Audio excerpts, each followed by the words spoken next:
बसून घ्या. आपण घोरत कष्टोद्धारण स्तोत्र म्हणूया. आणि जशी आपण भागवतामध्ये श्री वामनांची पूजा करतो तशी आज मध्यंतरामध्ये श्रीपाद श्रीवल्लभांची म्हणजे ब्रह्मचारी बटूची पूजा करावी असं सांगितलं आहे. म्हणून आपण यांच्यामध्ये श्रीपाद श्रीवल्लभांना भावणार आहोत. ते आलेत आपली पूजा घ्यायला. पण तत्पूर्वी आपण नेहमीप्रमाणे घोरत कष्टोद्धारण स्तोत्र म्हणूया सगळ्यांनी. दिगंबरा दिगंबरा श्रीपाद वल्लभ दिगंबरा दिगंबरा दिगंबरा श्रीपाद वल्लभ दिगंबरा दिगंबरा दिगंबरा श्रीपाद वल्लभ दिगंबरा. अवधूत चिंतन श्री गुरुदेव दत्त. घोर कष्टोद्धरण स्तोत्र. श्री गुरुदेव दत्त. श्रीपाद श्रीवल्लभत्वं सदैव श्रीदत्तास्मान् पाहि देवाधिदेव. भावग्राह्य क्लेशहारिन् सुकीर्ते घोरात् कष्टादुद्धरास्मान् नमस्ते. त्वन्नो माता त्वं पिताप्तोऽधिपस्त्वं त्राता योगक्षेमकृत् सद्गुरुस्त्वं. त्वं सर्वस्वं नो प्रभो विश्वमूर्ते घोरात् कष्टादुद्धरास्मान् नमस्ते. पापं व्याधिमाधिं च दैन्यं भीतिं क्लेशं त्वं हराशु त्वदन्यं. त्रातारन्नो वीक्ष ईशास्त्यजूर्ते घोरात् कष्टादुद्धरास्मान् नमस्ते. नान्यस्त्राता नापि दाता न भर्ता त्वत्तो देवत्वं शरण्योघहर्ता. कुर्वात्रेयानुग्रहं पूर्णराते घोरात् कष्टादुद्धरास्मान् नमस्ते. धर्मे प्रीतिं सन्मतिं देवभक्तिं सत्संगाप्तिं देहि भुक्तिं च मुक्तिं. भावासक्तिं चाखिलानन्दमूर्ते घोरात् कष्टादुद्धरास्मान् नमस्ते. श्लोकपञ्चकमे तद्यो प्रपठेन्नियतो भक्त्या स श्रीदत्तप्रियो भवेत्. अवधूत चिंतन श्री गुरुदेव दत्त. श्री गुरुदेव दत्त. श्री गुरुदेव दत्त.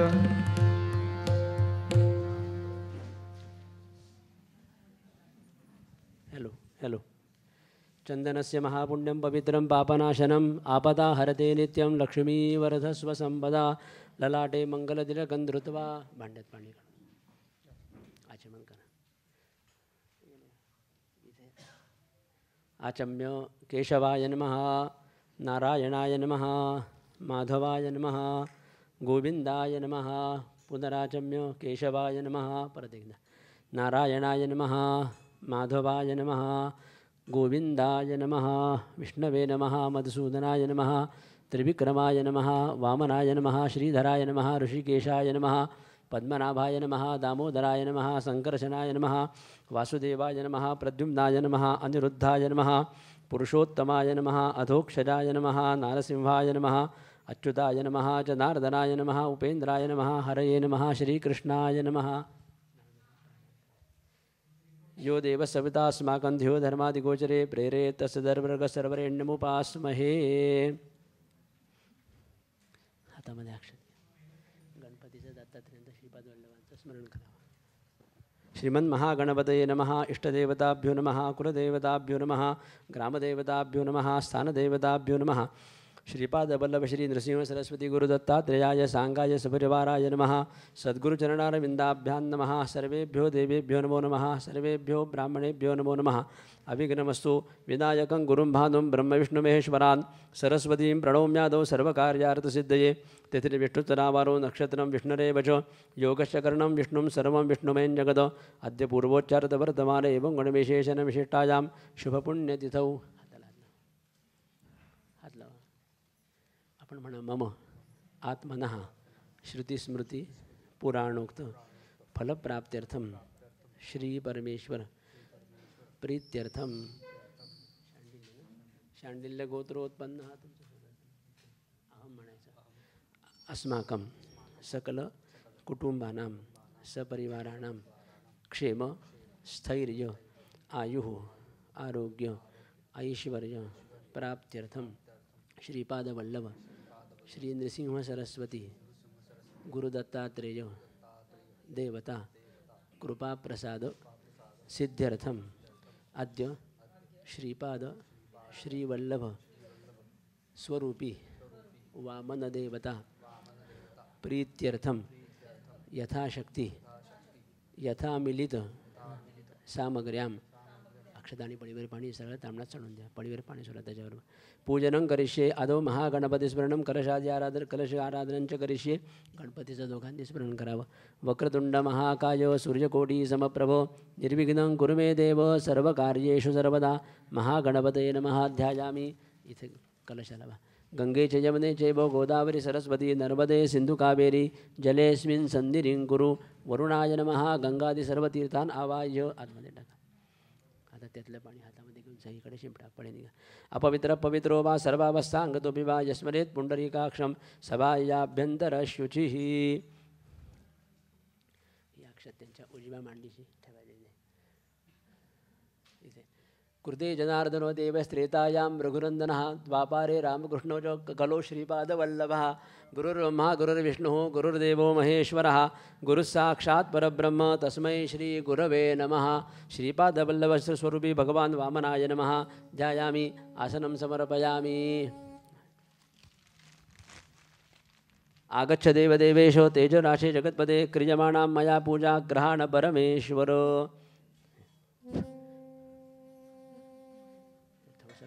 दादा याच्यात पाय ठेवा.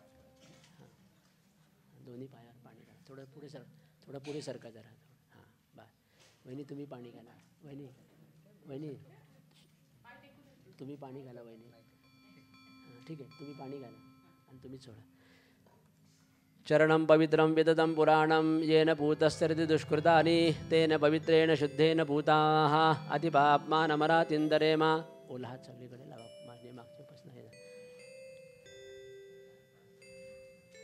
गंगा सरस्वती रेवा पयोष्णी धर्मजा जलैः स्नापितोऽसि मया देव तथा शांतिं कुरु शुभ मे. पाय पुसून घ्या. ते पाय धुतलेलं पाणी ना त्याच्या डोळ्याला लावून अंगावर ओढून घ्या दोघांच्याही. श्रीपादवल्लभस्वरूपी वामनाय नमः.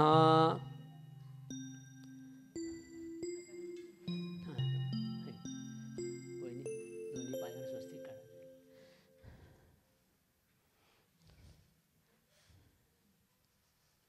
फक्त जरा इकडे या बाजूला शूटिंग घेत आहेत.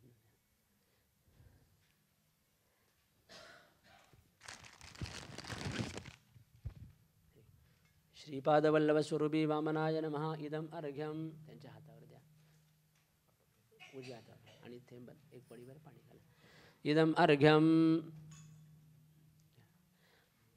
अजून घाला.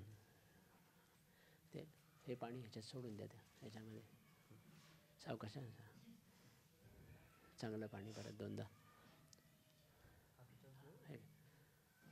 श्रीरूपा पाशकर्षा हस्ता मकरवाहनाः श्वेता मौतिकभूषाढ्या अद्भ्यस्ताभ्यो नमो नमः.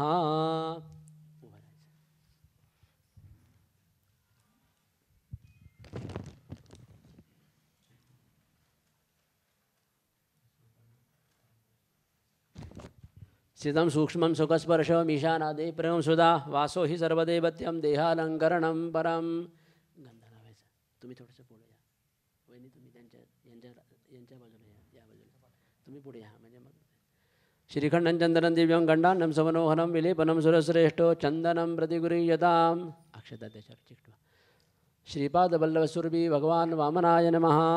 गंधाः पान्तु सौमङ्गल्यं चास्तु अक्षताः पान्तु आयुष्यमस्तु. हार घालायचं. माल्यादीने सुगंध माल्यादीने सुगंधिनी डोक्यावर. माल्यादीने सुगंधिनी मालत्यादीनी मे प्रभो मया रतानि पूजार्थं पुष्पाणि प्रतिगृह्यताम्. हे हातात द्या. श्रीपादवल्लभ श्री नृसिंह सरस्वती गुरुदत्तात्रेय सर्वी वामनाय नमः.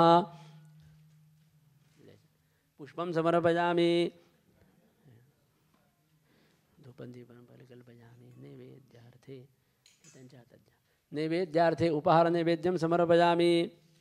शर्कराखण्डकाद्यानि दधि क्षीरघृतानि च आहारं भक्षभोज्यं च नैवेद्यं प्रतिगृह्यताम्. उत्तरापोषणं हस्तप्रक्षालनं मुखप्रक्षालनं समर्पयामि. ते त्यांच्या हातातनं काढून खाली ठेवून आणि हातातले फुल आहेत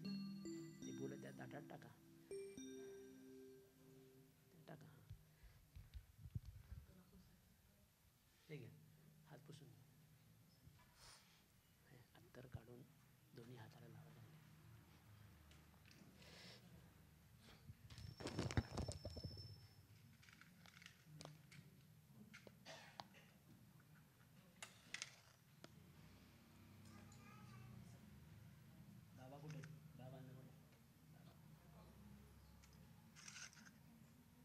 काश्मीरा गुरु कस्तूरी कर्पूरमयान्वितम् उद्वर्तनं मया दत्तं प्रीत्यर्थं प्रतिगुरीयतां श्रीपादबलस्वरूपी वामनाय नमः. उद्वर्तनं समर्पयामि.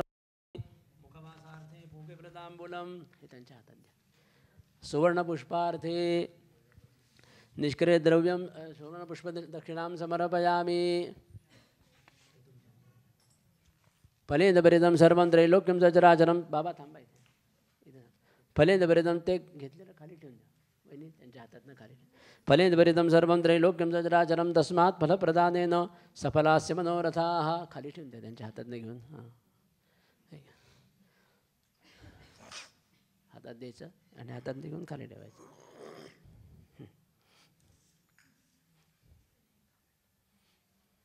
वहिनींच्या दोघांनी हात लावा. चंद्रादित्यो च धरणेर विद्योग्नि सदैव च त्वमेव सरस्वती आर्थिक्यं प्रतिगृह्यताम्. तुम्ही इकडे या पुढे. तुम्ही वहिनी त्यांच्या मागे या शेजारी. म्हणजे ते शूटिंग घेत आहेत ना दोघे दिसेल. चंद्रादित्यो च धरणेर विद्योग्नि सदैव च त्वमेव सर्वज्योतिंषि आर्थिक्यं प्रतिगृह्यताम्. श्रीपादवल्लभ श्री नृसिंह सरस्वती गुरु दत्तात्रेय स्वरूपी वामनाय नमः. आर्थिक्यदीपं समर्पयामि.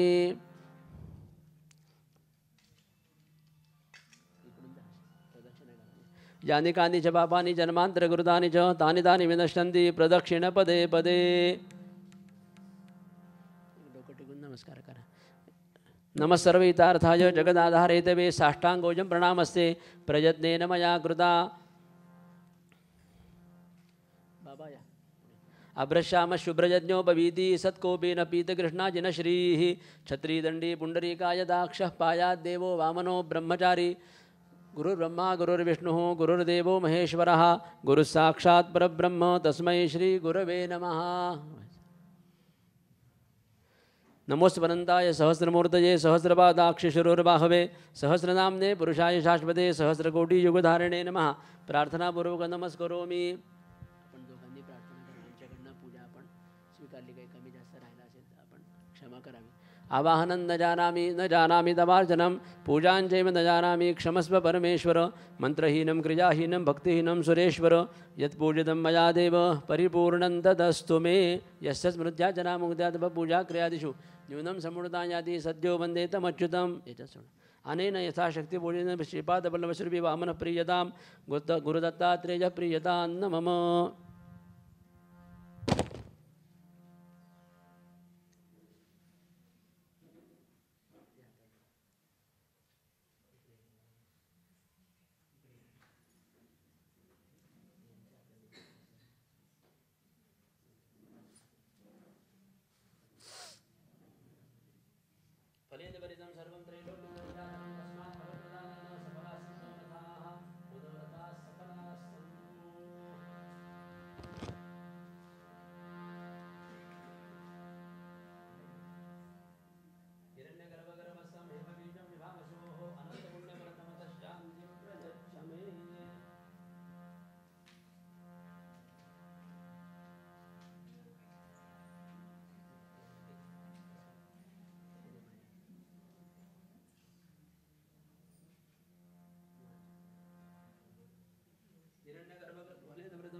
स्वस्यस्तु ते कुशलमस्तु चिरायुरस्तु गोवाजिनन्दी धनधान्य समृद्धिरस्तु ऐश्वर्यमस्तु विजयोस्तुर्भुक्षयोस्तु कल्याणमस्तु सततं हरिभक्तिरस्तु.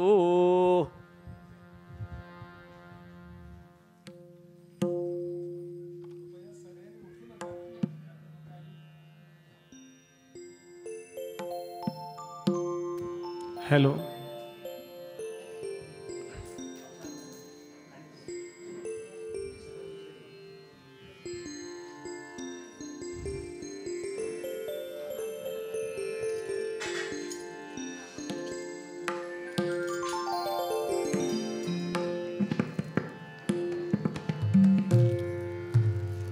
अवधूत चिंतन श्री गुरुदेव दत्त, श्री गुरुदेव दत्त, श्री गुरुदेव दत्त.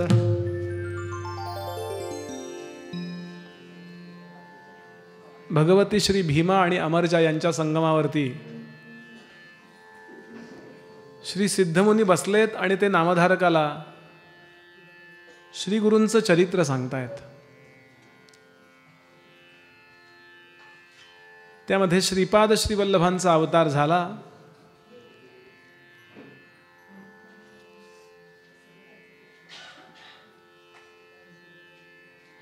आणि श्रीपाद श्रीवल्लभ थांबलेले नाही आहेत, लगेच निघून गेलेले आहेत.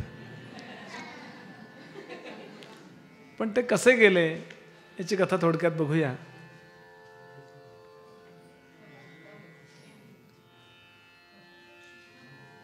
नाव ठेवलंय श्रीपाद.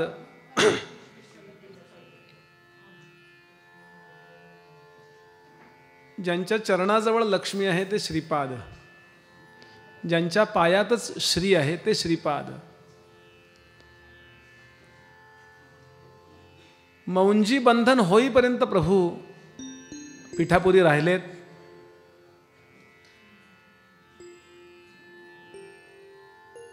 आणि मौंज झाल्याबरोबर 4 वेद पाठ हो, वेदांचं प्रतिपाद्य विषयच अवतार घेतोय.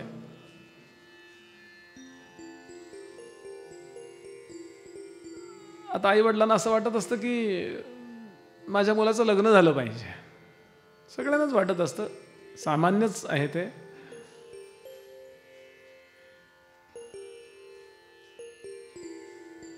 विचार करीती पुत्रासवे, बारे विवाह तुझ करावे. श्रीपाद म्हणे एका भावे, माझी वांछा सांगेन. चालेल म्हणाले, मी लग्न करायला तयार आहे, पण मी सांगतो ती स्त्री आणाल का? ते म्हटलं कशी, तुला काय म्हणजे अपेक्षा काय, इतकी शिकलेली पाहिजे किंवा असं काही आहे का? हो, माझ्या स्त्रीचं नाव आहे, माझ्या पत्नीचं नाव आहे, तिच्याशीच मी विवाह करणार आहे. वैराग्य स्त्री. अगदी समर्थांच्या चरित्रात असंच आहे. समर्थांना विचारलं ज्या वेळेला की लग्न करायचंय का, आईने विचारलं. कल्याण स्वामी वर्णन करतात, काय म्हणाले समर्थ? वैराग्य भाग्य भरले असते अनन्या, आल्या जया प्रति चतुर्विध मुक्ती कन्या. 4 स्त्रिया, 4घींच्या बघण्याचा कार्यक्रम झाला. कोणकोणत्या? सलोकता, समीपता, सरूपता आणि सायुज्यता. त्यांना 4थी आवडली. 4थी तयात वरली उरल्या न पाहे, ऐसा गुरु आमुचा समर्थ समर्थ आहे. काही लोक जगा करतात, जन्माला येतात, त्यांना स्वतःचा प्रपंच नसतो. ते राष्ट्राचं कार्य करतील, अखंड राबतील लोकांकरता. लोकांच्या निंदा सहन करतील, लोकांनी काही बोलावं सहन करतील. पण दिवसभर कष्ट केल्यानंतर सुद्धा वृद्ध झाले तरी रात्री 1-2 वाजता रेल्वे इथे नीट चालते ना बघायला जातील. आपण गाढ झोपलेलो होतो तेव्हा. किती अवघड आहे बघा. आपण दुसऱ्याकरता एवढंच करत नाही, केलं तर किती त्याची जाहिरात करतो. माझे गुरुजी यांना आकाशाचे खांब म्हणतात. आकाश का पडत नाही? अशा लोकांच्यामुळे पडत नाही म्हणले. श्रीपाद श्रीवल्लभ म्हणाले, मला जायची आज्ञा द्या. मोक्ष नावाची लक्ष्मी माझी पत्नी आहे, म्हणून माझं नाव श्रिया वल्लभ. श्रिया म्हणजे मोक्ष श्रिया, मुक्ती हीच माझी पत्नी. म्हणून त्यांचं नाव आहे श्रीपाद श्रीवल्लभ. आई रडायला लागली अर्थातच. अरे बाळा, हे तुझे भाऊ असे आहेत, तू तरी आमच्या म्हातारपणची काठी उशीर असं वाटलं होतं. ते म्हणाले काही काळजी करू नको, आपल्या थोरल्या भावाचा जो अंध आहे त्याच्या डोळ्याला स्पर्श करून त्याला उत्तम दृष्टी आली. जो पंगू आहे त्याच्या पायावरून हात फिरवल्यावर उत्तम पाय. आता जीवनातल्या सगळ्या समस्या मी सोडवतो, पण मला जाऊ द्या, कारण माझं करिअर वेगळं आहे. आत्ताच्या भाषेत रांधावाडा उष्टी काढा याकरता मी जन्माला आलेलो नाही आहे. आणि यानंतर प्रभू अनेक ठिकाणी विचरण करतात. कुठे कुठे गेली मोठी यादी आहे त्यांची. त्यातलं एक क्षेत्र गोकर्ण महाबळेश्वर. काय वर्णन करावा गोकर्णाचा महिमा. मी एकदा गोव्याला भागवत सांगत होतो आणि गोकर्णाचे त्यावेळचे गुरुजी, गोकर्णाला अनेक गुरुजी आहेत, त्यामध्ये आदरणीय श्री केशवाण्ण जोगळेकर ते कथेला होते. आता कथा झाली की ते वक्ता असायचे आणि मी श्रोता. कथेपुरता मी तिथं बसायचो आणि वही पेन घेऊन बसायचो. ते फक्त क्रियापद मराठीत बोलायचे आणि बाकी सारखे श्लोक. असंच बस 80-90 वय होतं. ते म्हणले, बुवा बाकीचे देव वेगळे, ते माणसाने स्थापन केलेले असतात आणि देवाने स्थापन केलेला देव वेगळा. गणपती बाप्पानी जो ठेवला आहे तिथे काहीतरी सामर्थ्य असेल की नाही. रावण हा निमित्त आहे. भगवान गणरायांनी उत्तरेतला भगवान शंकरांचा हा आत्मलिंगाचा भाग दक्षिणेमध्ये मुद्दाम आणला की सगळ्यांच्यावर भगवंताची कृपा राहिली पाहिजे. अत्यंत पॉवर भरलेली आहे तिथे, अशी विलक्षण सामर्थ्य भरलेलं आहे. गोकर्णामध्ये जाऊन आल्यानंतर प्रारब्ध बदलतं. काहीतरी बदल होतो, काहीतरी ॲडजस्टमेंट भगवंत करतो. आणि याकरता एक इथं मित्रासह राजाची कथा येते. इथं सविस्तर आहे रावणाने कसं ते राग कोणते कोणते गायले. भगवान शंकर प्रसन्न झाले, मी काही एकही राग गाणार नाही, तर तुम्हाला राग येईल माझा. पण अक्षरशः जीव ओतून गायलाय. लक्षात घ्याल की तो गवई नाही आहे, कारण त्यांनी गाण्याचे कार्यक्रम केलेले नाही आहेत. तो बाकी दैत्य होता वगैरे ते जाऊ द्यात, पण तरी त्यांनी शंकरांना प्रकट केलंय. हे सामर्थ्य त्याच्या गायनात आहे. पण तो रजोगुणी आहे, त्यामुळे शंकर प्रकट झाल्यानंतर तो म्हणतो, शंकराने विचारलं काय पाहिजे, तू काय देणार मला. असं लक्ष्मी माझे घरी पाणी भरी ओवे आहे तिथे, मला काही नको आहे. माझी आई तुमची पार्थिव पूजा करते, तेव्हा इथलं ऑफिस सोडा आणि आमच्याकडे चला. भगवान म्हणले, असं असं एकदा ऑफिस ठरलं की ते बदलता येत नाही सारखं सारखं. मग मी काय करू, माझ्या गळ्यातलं मी आत्मलिंग जे आहे ना ते मी तुला देतो, ते तू घे, पूजा कर. तू मद्रूप होशील रुद्रयुक्त रोज पूजा केलीस तर. तो निघाला तिथून आणि नारदांनी आणि गणरायांनी दोघांनी आपल्यावर कृपा केली आणि नमः पार्वती पते हर हर. अशा प्रकारे भगवान श्री मंगलमूर्तींनी शिवलिंगाची स्थापना तिथे केली. संतापला आणि त्यांनी त्या बालरूपात आहेत गणपती, इतक्या जोरात आघात केलाय की इथे मस्तक फुटलं, म्हणजे इथे खोक पडली आणि रक्त व्हायला लागलं. भगवंतानी आपल्याकरता तेही सहन केलंय. आजही गणरायाची जी मूर्ती आहे ना तिथे सुद्धा त्या इथे आपण पाहिली असेल मूर्ती, जखम आहे असं दिसतं. सद्गुरू भगवान श्रीधर स्वामी जेव्हा पहिल्यांदा गेले होते त्यावेळेला त्याला आलिंगन दिलं होतं. त्या जखमेवरून हात फिरवला आणि सांगितलं, देवा खूप लागले ना तुला. याला झालीत लाखो वर्ष. आणि स्वामी आत्ता श्रीधर स्वामी आत्ता गेले होते आणि गोकर्णात राहिले. आणि शेवटी त्या भगवान गोकर्णेश्वरांनी जोगळेकरांना दृष्टांत दिला की हा प्रत्यक्ष माझं स्वरूप आहे, याच्याद्वारे अष्टबंध करा. असा अधिकार स्वामींचा होता. आत्ता 73 साली त्यांची समाधी आहे. श्रीधर सद्गुरू भगवान श्रीधर स्वामी महाराज सज्जनगडावरचे.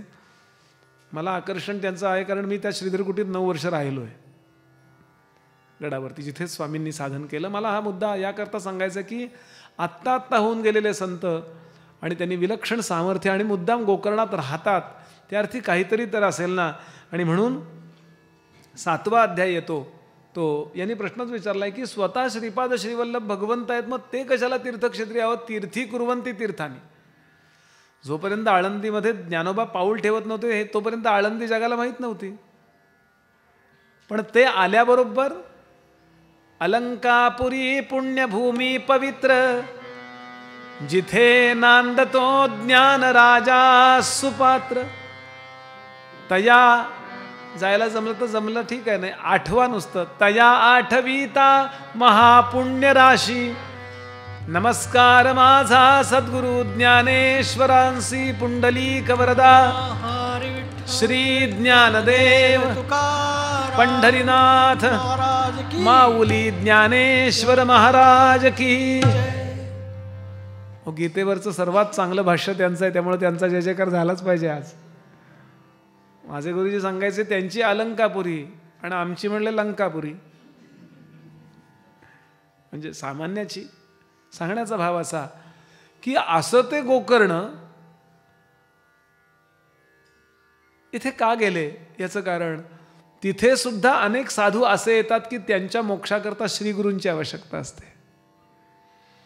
म्हणून संत मंडळी बऱ्याचदा देवाची तर सेवा करतातच, तिथे जाऊन काय ध्यानधारणा असेल इत्यादी सेवा करतातच, पण बऱ्याचदा अज्ञजीवांवर कृपा करण्याकरता तीर्थक्षेत्री जातात. कारण असे अनेक अज्ञजीव तिथे येत असतात, म्हणून ते तिथे गेले होते. इतकं महात्म्य आहे माहिती आहे का तुला गोकर्णाचं. त्या रावणाने नंतर ती पिंड उपटण्याचा प्रयत्न केला तेव्हा गायीच्या कानासारखा त्याचा आकार झाला, म्हणून त्याचं नाव गोकर्ण पडलं. आणि रावणासारख्या महाबळीला सुद्धा हल्ली नाही, त्याचाही ईश्वर म्हणून गोकर्ण महाबळेश्वर. म्हणले काय झालं ऐका. मित्रासह नावाचा राजा होता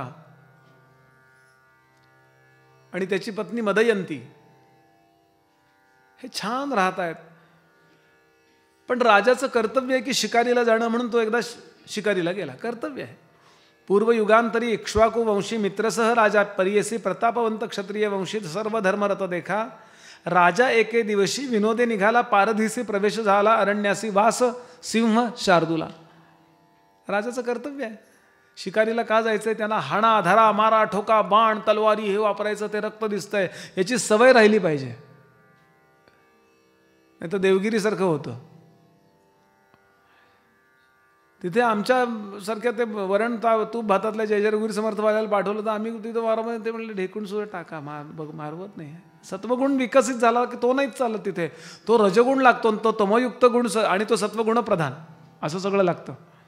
आणि ही मानसिकता जपावी लागते त्या लोकांना, म्हणून शिकारीला गेलं पाहिजे. दुसरं तुमच्या शरीराची परीक्षा होते शिकारीला गेलं.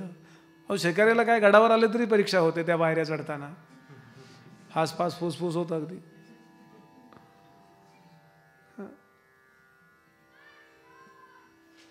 शिकारीला गेला. शिकार खेळता खेळता त्या जंगलामध्ये त्याला एक राक्षस दिसला. आता यांनी त्याच्याशी काही वैर केलं नाही, त्याच्याशी काही वैर केलं नाही, पण त्याला वाटलं याला मारूया म्हणून त्याला मारला. पण तो नीट मेला नाही, अर्धवट मेलेल्या अवस्थेत. शत्रू ऋण अग्नी आणि रोग शिल्लक ठेवू नये असं शास्त्र आहे. इमारतीला आग लागली, सगळ्यांनी मिळून विझवली, कोपऱ्यात थोडी ठिला असू दे म्हणले, त्याच्यावर चहा करूया. पुन्हा आग लागेल ना. आग शिल्लक ठेवू नये, शत्रू शिल्लक ठेवू नये, शिल्लक ठेवल्यामुळे घोटाळा करतोय तो. रोग शिल्लक ठेवू नये, नाही म्हणले सगळं निघालं, तर एवढी एवढी गाठ राहिली, राहू द्या, ऑपरेशन करायची गरज नाही. अहो ती जीव घेते. अर्धवट मेलेला तो राक्षस, तो मेलाय की नाही ह्याची शहानिशा न करता तो घरी आला. आता त्या राक्षसाचा एक भाऊ होता, तो त्याला वाचवायला आला. यांनी सांगितलं मरता मरता, मी काही वैर केलं नव्हतं, त्याचा बदला घे मित्रसह राजाचा, आणि तो मेला. त्या भावानं विचार केला, सरळ गेलो, युद्ध करायला लागलो तर अवघड आहे, आपण युक्तिप्रयुक्तीनं राजाला संपवूया. आणि म्हणून तो घरी आला, वेश पालटून आला, आणि काही दिवसांनी, महिन्या 2 महिन्यांनी तिथल्या नोकरांना विचारू लागला, मला स्वयंपाक छान येतो, मला आपल्याकडे राहायला मिळेल का? ते म्हणाले राजाला विचारूया. एक दिवस करा बरं तुम्ही स्वयंपाक. त्यांनी तुम्हाला सांगतो फोडण्या बिडण्या अशा काही दिल्या की सिद्धीच्या योगानं ते अन्न इतकं सुंदर बनवलं, इतकं चांगलं बनवलं की राजानं सांगितलं यालाच मुख्य आचारी बनवा. अरे काय तुम्ही स्वयंपाक करता का काय करता? पुलाव, काय नवीन नवीन पदार्थ त्या यजमानाने लिहून देताना पू दीर्घ लिहिला.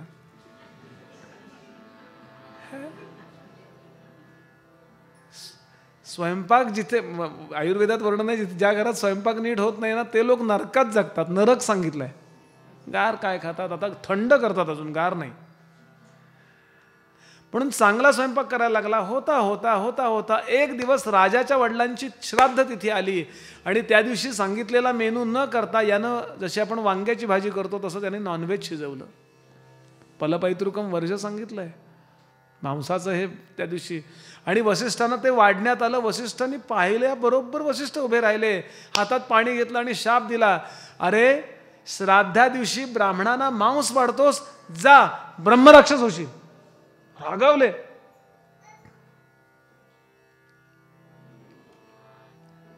मित्रासह राजा स्वतः उलटा रागावला. त्यांनी पाणी घेतलं हातात आणि त्यांनी गुरुजींना शाप द्यायला, माझं काही चुकलेलं नाही, आचार्याने हे घोटाळा केलाय आणि तुम्ही मला शाप देता, शहानिशा न करता शाप देता, मी तुम्हालाच शाप देतो.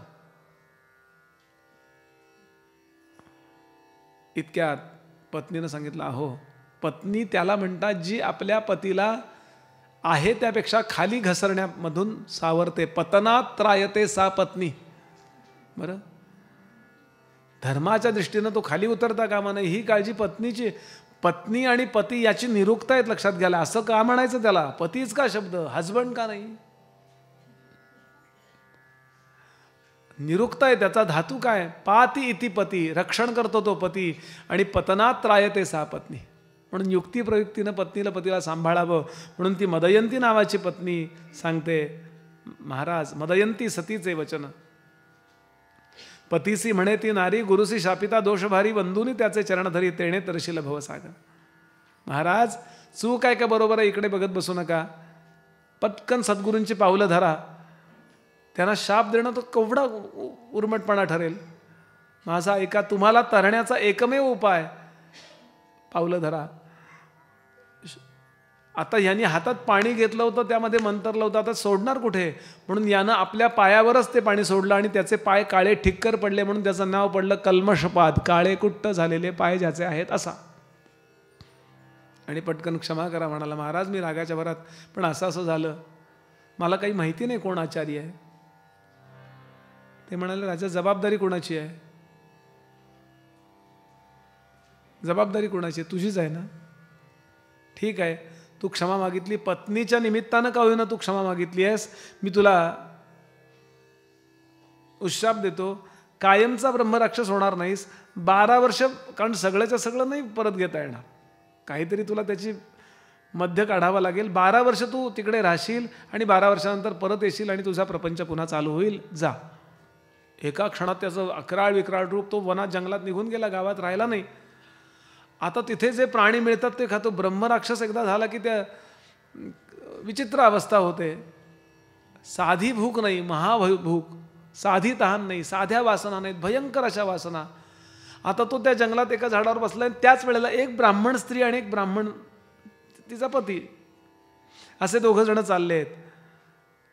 एकदम टणकन उडी मारून हा त्यांच्यासमोर उभा राहिला. दोघं बेशुद्ध पडायची वेळ आली. त्यांना तो खाणार इतक्यात तिनं चरण धरले, महाराज महाराज आम्हाला खाऊ नका, तुमचं ब्रह्मपिशाच झालं, अजून पातक करू नका, ब्राह्मणाला खाऊ नका.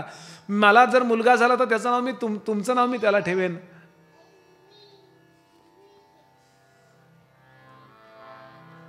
ऐकतो कोण? कच्चा त्याला, त्या ब्राह्मणाला काकडीसारखा खाल्ला, त्याचे हाडं फेकून दिली.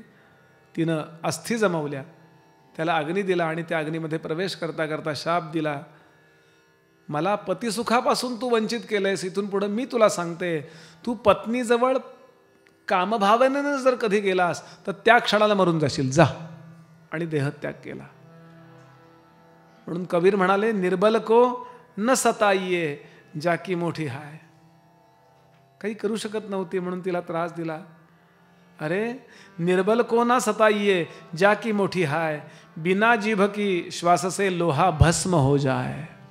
अग्नीला जीभ नसते पण लोखंडाला जाळून टाकतं. ज्याला बोलता येत नाही अशा माणसानं जर शाप दिला ना तर तो केव्हा तरी फेडावाच लागतो.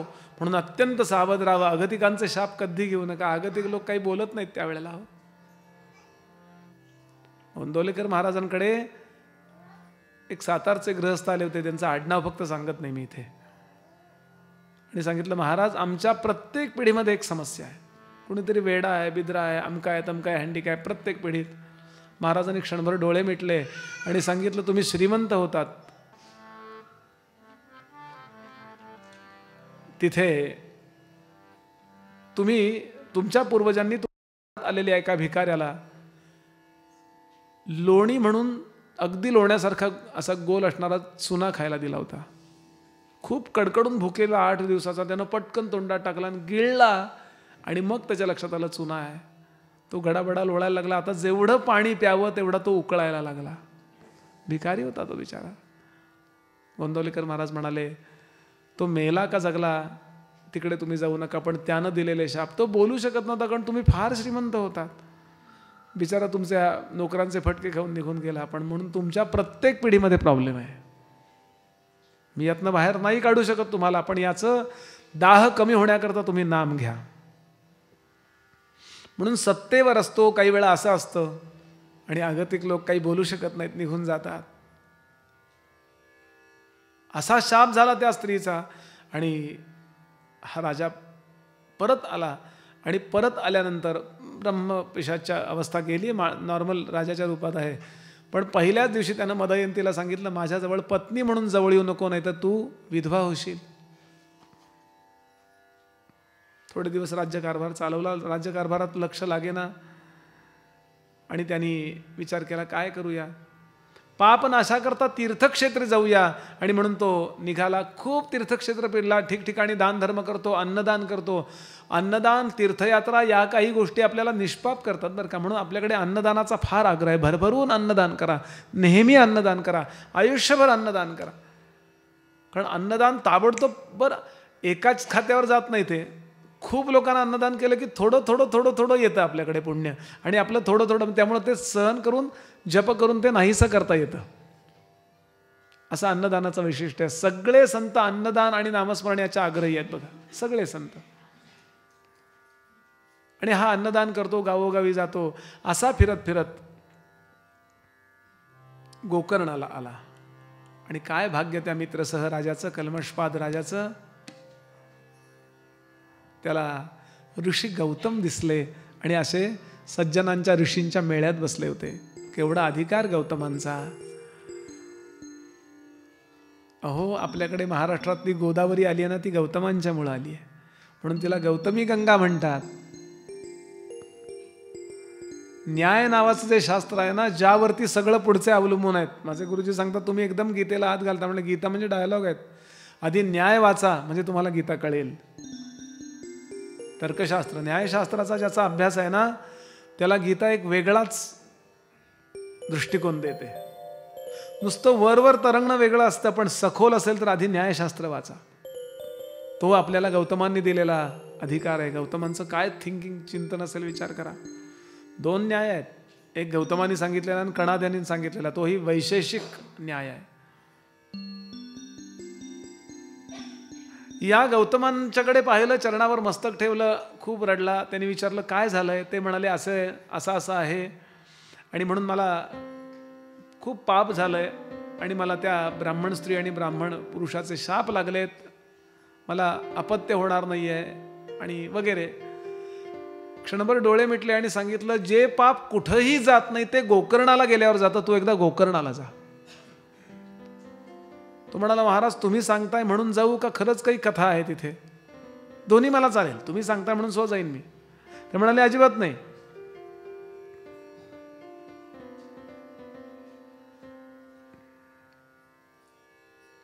तैसे समस्त तीर्थाने पापे न जाती त्याचे गुणे सूर्योदयी तम हरणे तैसे गोकर्ण दर्शन मात्रे होय. बरं, सगळे देव तिथे येतात, समस्त देव तेथे येते. आजही पुण्यक्षेत्री वास करीती ब्रह्मा विष्णू इंद्रासहित विश्वदेव मरुद्गण. पूर्वेनं कोण दर्शन घेतो, पश्चिमेनं कोण गोकर्णाचं दर्शन घेतो, उत्तरेनं दक्षिणेनं कोण दर्शन घेतो. त्या त्या देवता तिथे किती छान पद्धतीने राहतात. विशिष्ट दिवशी त्या देवता आजही तिथे येतात, कारण विशेष शक्ती भरलेली आहे त्या शिवलिंगामध्ये. भगवान शंकरांच्या गळ्यातलं जे शिवलिंग आहे ते जिथे ठेवलंय, किती शक्ती भरली असेल, काय ऑरा असेल त्याचा. फक्त आपण तिथे गेलो की आपला ऑरा स्वच्छ होतो, एकदम सगळी निगेटिव्हिटी निघून जाते. बरं, म्हणून आज सुद्धा जायला पाहिजे आपण. ही जुनी कथा नाही आहे. अशा पद्धतीने गौतमांनी सांगितलं, राजा तया स्थानी पुण्यदिवशी जे अर्चिती भक्तीसी तेची जाणार रुद्रवंशी रायासी म्हणे गौतम. व्यतिपादादी पर्वणेसी सूर्य संक्रांतीसी दिवशी त्रयोदशीची पूजिता पुण्य अगम्य. राजा म्हणे गौतमासी गोकर्ण स्थान महिमा निरोपिलासी, पण पूर्वी कवणासी साक्षी झाली असेल. असा example is better than prescription. उदाहरण आहे का? तो म्हणले म्हणूनच सांगतोय तुला, मी उगाच बोलणारच नाही. संत मला वाटतं वगैरे असं कधी म्हणत नाहीत. जनाबाईंना विचारा देव पाहिलाय का? नाही, तसा पाहिलाय मी, पण ते ऍक्च्युली म्हणजे कसं. जनाबाई म्हणाल्या, देव खाते देव पिते देवावरी मी निजते. काय ताकद आहे हो. रामकृष्ण परमहंस म्हणाले, नोरेन तुला जेवढ्या स्पष्टपणे मी पाहतोय तुझ्यापेक्षा काकणभर जास्त स्पष्टपणानं मी भगवंताला पाहिलंय. तुला बघायचं आहे बस समोर. आणि उजव्या पायाचा अंगठा तिथे लावला कपाळाला. सगळं ब्रह्मांड फिरायला लागलं डोळ्यासमोर. कर कर कर कर. कोणीतरी डोक्यात असा गोटा बसवला, असं असं असं असं असं व्हायला लागलं. तो म्हटला, थांबा थांबा महाराज थांबा, मला बहीण आहे, माझे आई वडील आहेत, माझं लग्न व्हायचं आहे. मग अंगठा काढून घेतला. म्हणले आता देव साधं विश्वरूप दर्शनाचा एक मात्रा वाढवली फक्त. त्यांनी थोडं डेसिबल वाढवल्यावर कानठळ्या बसतात की नाही आपल्या. मग विचार करा, देव पाहाय करता आपलं आतमध्ये किती व्यवस्था करायला लागेल. इतकी शक्ती असते यांच्यामध्ये. मी तुला सांगतो, त्या अनुभवाने सांगतो. ऐक, एकदा मी असाच गोकर्णामध्ये गेलो होतो आणि मी असं पाहिलं, शिवरात्रीचा उत्सव होता. मी असं पाहिलं की एक, मगाशी जसं कुष्ठरोगाचं वर्णन केलं, असे कुष्ठरोगानं वाहणारी एक स्त्री होती. संपूर्ण अंगाला म्हणजे हात दोन्ही झडलेत, फक्त असंच आहे, पाय झडलेत, आंधळी आहे. इतक्या देवी अंगावरती उमटल्यात, काळी कुट्ट आहे, भयंकर आहे दर्शन तिचं. असे एक महाभयंकर भिकारीने, अंगावरचे कपडे फाटलेले, सगळे रोग तिथे आहेत. निळा हिरवा असा पू बाहेर येतोय, त्या आळ्या, घाणेरडा वास. अशी एक स्त्री तिथे आली आणि तिथे येऊन ती पडली आणि मेली. तिच्या शरीरातनं जो जीव उत्पन्न झाला, त्या जीवात जो जीव निघाला, त्याला न्यायला भगवान शंकरांचे शिवगण, शंकरांचे सेवक तिथे आले आणि तिला अत्यंत आदरानं तिला एक सुंदर देह अर्पण केला. तिला त्या विमानामध्ये ठेवलं आणि शंकरांच्याकडे शिवलोकामध्ये घेऊन चालले. मी पाहतच राहिलो.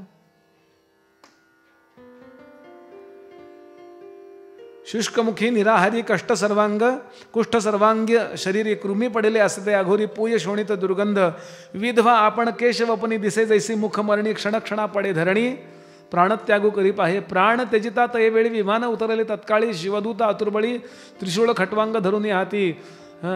आणि तिला त्याच्यामध्ये बसवलं आणि तिला नमस्कार करतात. काही शिवगण तिच्या भोवती चौऱ्या वारतात. तिला दिलेला जो दिव्य देह आहे ना, तो असा सूर्यासारखा तेजस्वी होता. तिचं ते आधीचं शरीर तिथं पडलंय आणि असं तिला त्यामध्ये बसवून घेऊन चालले. मी त्यांना म्हटलं, जरा थांबा, गौतमांचं काम आहे म्हणून ते पुन्हा विमान खाली उतरलं. ते सगळे शिवगण, त्यातले 1-2 शिवगण तिच्याजवळ थांबले, बाकी सगळे धावत आले, गौतमांना नमस्कार केला. गौतमांनी विचारला, अहो ऐशी चांडाळी पापिणीसी कैसी योग्य विमानेसी नेऊनिया श्वानासी सिंहासनी काय योग्य. तिची आत्ता अवस्था पाहिली. असं आहे, माणसाच्या भोगावरून त्यानं पूर्व केलेलं कर्म लक्षात येतं. ज्ञानोबांची ओवी आहे. ज्ञानोबा म्हणाले, झाड ओळखावे फुले. फुलावरनं झाड ओळखता येतं.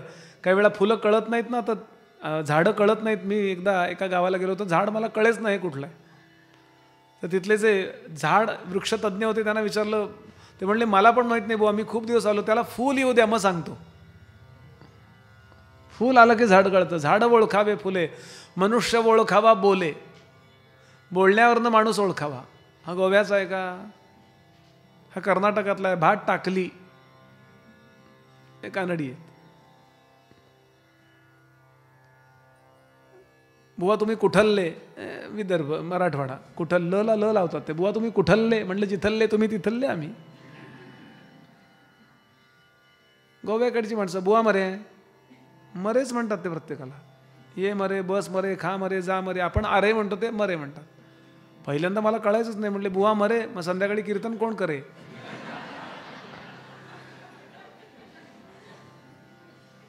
काय ज्ञानोबा असतील. मनुष्य ओळखावा बोले आणि भोगे ओळखावे केले पूर्वकर्म.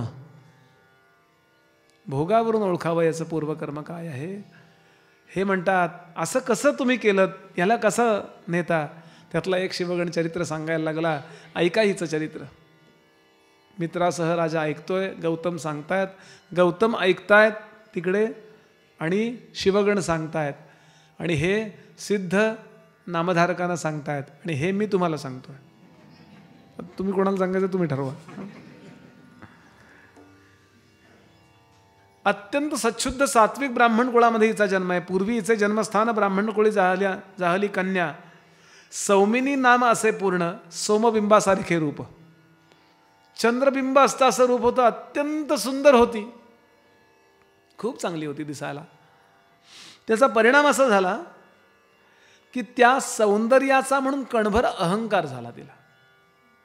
गोंदवलेकर महाराज सांगायचे, या जगामध्ये सद्गुण वाईट नाही आहेत, श्रीमंती वाईट नाहीत, पण श्रीमंती येणारी ऊब वाईट आहे. बुद्धी वाईट नाही आहे, पण बुद्धिमान माणसाला मला काहीतरी कळतं हे वाटतं ना, ही ऊब वाईट आहे. सद्गुण नसावेत असा मुद्दा नाही, पण त्या सद्गुणाचं ओव्हरलॅपिंग झालं ना आपल्या सत्वगुणावरती, की परिणामतः आपलं कर्म चुकतं. तसं तिचं चुकलं. काय चुकलं ऐका. तिला चांगला पती मिळाला, पण काही दिवसातच तिचा पती प्रारब्ध होतं, निवर्तला. आणि तो निवर्तल्यानंतर ती जेव्हा तारुण्यामध्ये आली त्यावेळेला तिला त्या शरीरातला जो काम आहे तो त्रास द्यायला लागला. सुरुवातीला काही दिवस तिनं स्वतःला सांभाळण्याचा प्रयत्न केला, पण शेवटी असा प्रसंग झाला की ती व्यभिचारी बनली. म्हणून काम जिंकणं अवघड एवढ्या करता. लपून छपून चारित्र्यभंग झालाय तिचा. काय तिचे काय बॉयफ्रेंड वगैरे आपण म्हणतो ना, त्यांच्याशी ती भेटते. पण असं आहे की मनुष्याला कितीही लपून छपून कर्म केली तरी ते केव्हा तरी समाजाला कळतं, आणि समाजाला कळल्यानंतर तो मनुष्य निर्लज्ज होतो. तसं तिचं झालं. शंका होती पहिली तिसी, निशंक झाली व्यभिचारासी, प्रगट रूप अहर्निशी रमू लागली नगरात. प्रसंग रंगवायची गरज नाही आहे. त्यातला एक जण तिला फारच आवडला, आणि आता तिनं त्याच्याशी आणि त्यानं तिच्याशी प्रामाणिक राहायचं ठरवलं, आणि असे दोघं जण राहू लागले. कुणाचा कशाने नाश होतो इथे सिद्ध सांगतात. स्त्रिया कामेन नश्यंती ब्राह्मणाहीन सेवया राजानो ब्रह्मदंडेन यतयो भोगसंग्रहात. कुणाचा नाश कशाने होतो याची यादी आहे. म्हणून अत्यंत सावधान राहायला पाहिजे हे सांगणं चाललंय. आता तो जो जार पुरुष आहे अत्यंत नीच वर्णाचा आहे. वागणं त्याचं तसं आहे. मांस खाणार आहे, दारू पिणार आहे, त्याच्यावरही पण दारू प्यायची. वास्तविक आपल्या DNA ला सांभाळणं ही चातुर्वर्ण व्यवस्था आहे बरं का. समाजामध्ये आपल्याला जे काही इंटरकास्ट करू नका, अमुक करू नका, ते काही त्यांना काही स्वतःचे काही वधूवर सूचक मंडळ चालवायची नव्हती. त्यातला हेतू लक्षात घ्याल. आत्ता लोकांच्या लक्षात आलंय की खरं आहे हे. कारण तुमच्या पिढ्यानपिढ्या ज्या पद्धतीनं वागलेल्या असतात ना, तेच तुम्हाला पुढं वागणं परवडतं. बदलायला फार त्रास होतो, जीव जातो अक्षरशः. आणि असं ते शूद्रासवे अहर्निशी रमत होती अतिहर्षी पुत्र जाहला तेसी तया शूद्रा घरी असता नित्य मांसाहार आहारतीसी मद्यपान उन्मत्तेसी होऊन या तया शूद्र महिषी होती पापिणी दुराचारी. एक दिवस मांस करायचा ठरला. काय कार्यक्रम नेहमीच असतं ते. हल्ली असतं ना, माझ्या एकाच मित्राच्या मुलीचं लग्न ठरवायचं चाललं होतं, चाललंय अजून. खूप पवित्र घरातली मुलगी आहे ती. तिला चांगला नवरा, म्हणजे खूप शिकलेली आहे, डॉक्टरच्या जवळपास, म्हणजे तशी खूप शिकली आहे. पण तिची अपेक्षा अशी आहे घराण्यातली पूर्वीचा संस्कार म्हणून की मद्यपान आणि हे न करणारा पाहिजे. जेवढे मुलं येतात ना श्रीमंत आहेत, सगळी आहेत, ऑकेजनली असं येतं. ते रोजसुद्धा ऑकेजन असू शकतं. क्षमा करा मला आणि चांगल्या वर्णाचे लोक बरं, याच्यापेक्षा मी खाली उतरू शकत नाही. काय झाली आहे समाजाची अवस्था. सांभाळणाऱ्या लोकांना सुद्धा सांभाळणारी लोक म्हणत नाही आहेत. म्हणून सावध होण्याची गरज आहे. कारण लक्षात ठेवाल, ज्यानं जे खाऊ नये हे शास्त्रांनी सांगितले ते खूप विचारपूर्वक सांगितलेलं असतं. नाहीतर ते प्राणी मरताना काय आनंदात मरतायत. छान, धन्यवाद मला कापल्याबद्दल, तुम्हाला माझ्याकडून जे मिळालं त्यातनं तुमचं पोट बरोबर असं म्हणून मरणार आहे.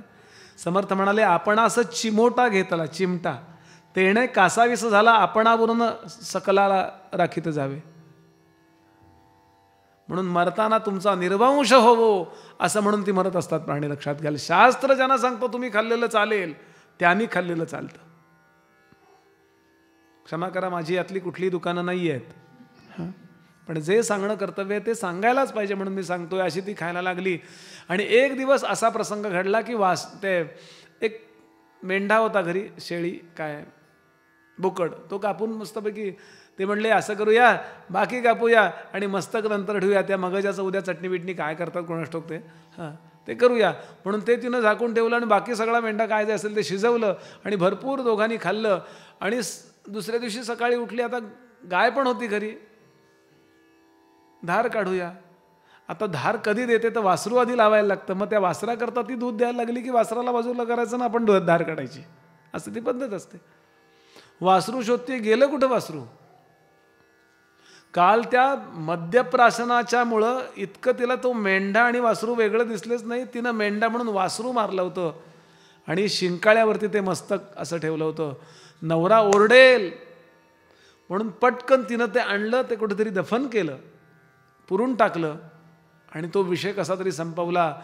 पण ती गाय निपुत्रिक झाली आणि त्या गायीचा शाप तिला लागला. शिवगण सांगतात, ऐका गौतमजी, नंतर नवरा मरून गेला, पुढंच बरेच प्रसंग झाले आणि ती मेल्यानंतर महाभयंकर अशा नरकामध्ये गेली. काही नरक पृथ्वीवर सांगितलेत, नीट ऐका, आणि काही नरक विविध भागामध्ये सांगितलेत आकाशामध्ये. ज्या भोगांचं व्यवस्थापन इथे होऊ शकत नाही असे काही चांगले भोग त्याला म्हणतात स्वर्ग, आणि काही वाईट भोग त्याला म्हणतात नरक. ते आकाशामध्ये कुठे कुठे ॲडजस्ट केलेले लोक आहेत. ह्याच्यावर विश्वास ठेवा. समर्थ म्हणाले, शास्त्री बोलिले अविश्वास मानूच नाही. मी कुठं पाहिलं अजून नरक, मी नाही मानत, नको मानू, गेला उडत, तुझ्या मान्यावर थोडीच आहे. ज्या भोगांना जे इन्व्हायरमेंट ज्याला म्हणतो ना, वातावरण योग्य नाही आहे ना, तिथे तो भोग देता येत नाही. म्हणून भयंकर असे नरक आहेत. 28 प्रकारचे नरक आहेत. स्वर्गही पुष्कळ आहेत. जे सुखांचे भोग इथे देता येत नाही ते तिथे दिले जातात. समर्थांची एकच ओवी सांगतो आणि पुढे जातो. स्वर्गी असती कळेवरे, म्हणजे शरीर, त्यात घालून जीवेश्वरे, भोगविजे नाना प्रकारे या नावा आदिदैविक. म्हणजे स्वर्गादी भोग सुद्धा असेच आहेत आणि नरकादी भोग सुद्धा असेच आहेत. भयंकर असा तिला त्रास झाला. घातले तिसी नरकात भोग भोगी अति दुःखित, पुनरपी चांडाळी जात उपजली ते नारी. ऐका, चांडाळ च्या घरी जन्माला आली, जन्मतःच अंध आहे. त्या लहान बाळाचे लहानपणापासून हालत सुरू आहेत. आयुष्यभर कुष्ठरोगी, आयुष्यभर त्रास. असे गुरुजी सांगायचे, चालत्या काळात केलेली पाप पालथ्या काळात उरावर बसतात, हे कधी समाजाने विसरू नये. एवढी एकच गोष्ट समाजाला सरळ करू शकते.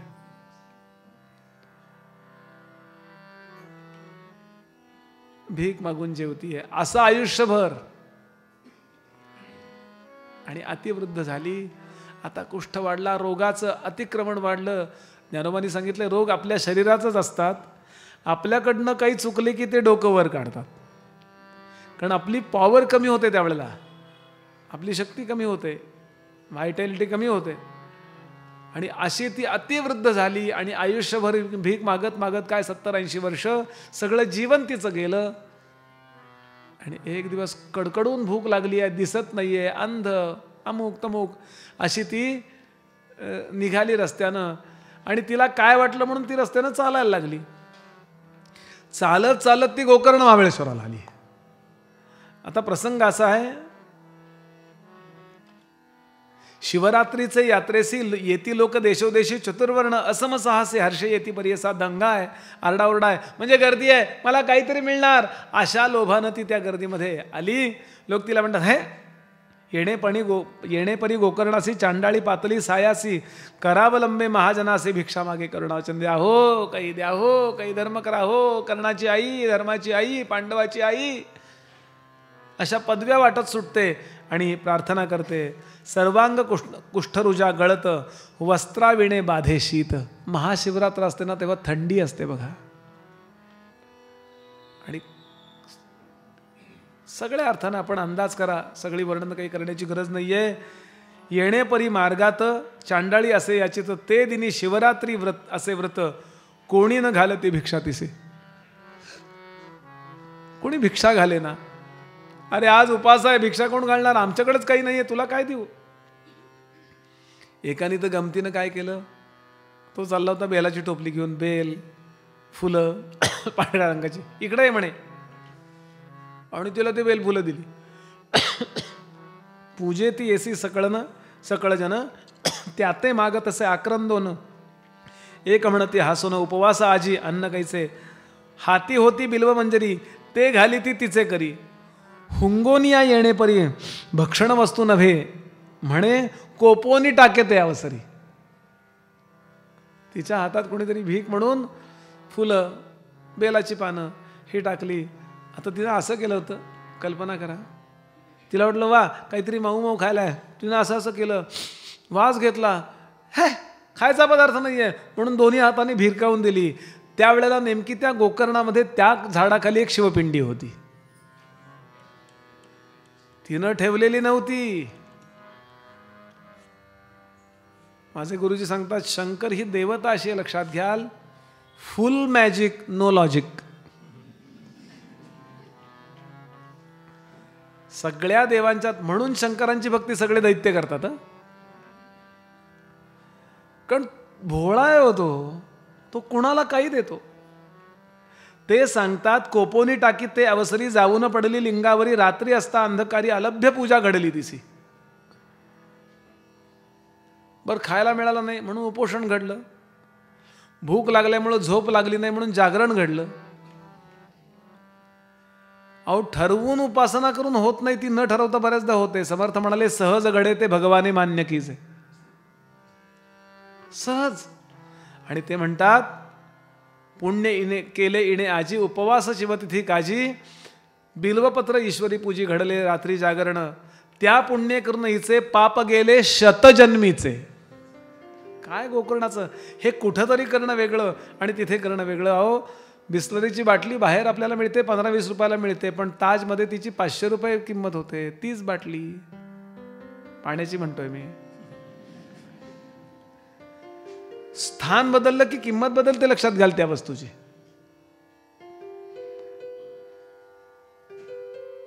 गौतम सांगतात, काय सांगू मी तुला, ऐसे म्हणती शिवदूत, तेवरी शिंपिती अमृत, दिव्य देह केले त्वरित, घेऊन केले शिवलोका. जातो तिथे आणि त्याप्रमाणे तो कल्मषपाद राजा तिथे पाऊल ठेवल्याबरोबर त्याचं सगळं पातक गेलं. त्या ब्राह्मण स्त्रीकडं त्याचं पुण्य काय होतं माहिती का, काय नेमकं घडतं, काय पाप केलं आणि नंतर ते परत उद्धरले असं आपण ऐकतो. म्हणजे काय घडतं, आपण जे पुण्य करतो ना, ते पुण्य ज्यांना आपण त्रास दिलेला असतो, त्यांचे शाप असतात ना, त्यांच्या खात्यावर ट्रान्सफर होतं आणि त्यांच्याकडनं NOC येतो. लॉजिक आहे इथे, लक्षात घ्या. उगाच आपलं त्या वाल्मिकीने वाटेल तसे लोक मारले, राम राम राम राम म्हणल्यावर ते उद्धरले. मग कोणी, तुम्ही पण मारू शकता का? तसं नाहीये ते. नारदांसारखे गुरु मिळाल्यानंतर अशा प्रकारे पुण्याची व्यवस्था केली, जेवढे जीव मेले होते त्यांचे देह बदलले होते, त्यांना तिथे भरभरून पुण्य गेलं. इतकं जप केलंय त्यांनी. आणि ते म्हणले, अहो तुम्ही इतकं नव्हतं आमचं पाप केलं, इतकं नको नको. शेवटी म्हणले, अहो त्यात वाल्मिकींचा उद्धार करा, आमच्याकडनं नो ऑब्जेक्शन. तिच्याकडनं जी पातकं घडली होती, तिनं हे पुण्य केल्याचा परिणाम, पुण्य तर खूप झालं, सगळी पातकं गेली. कारण त्या ब्राह्मणाचा, ब्राह्मण स्त्रीचाही उद्धार झाला आणि त्यांच्याकडून आशीर्वाद आले. आणि त्याबरोबर सगळ्या केसेस मागं घेतल्या गेल्या, माफी मागितल्याबरोबर. असं म्हणजे अंदाज येईल काय घडलं असेल.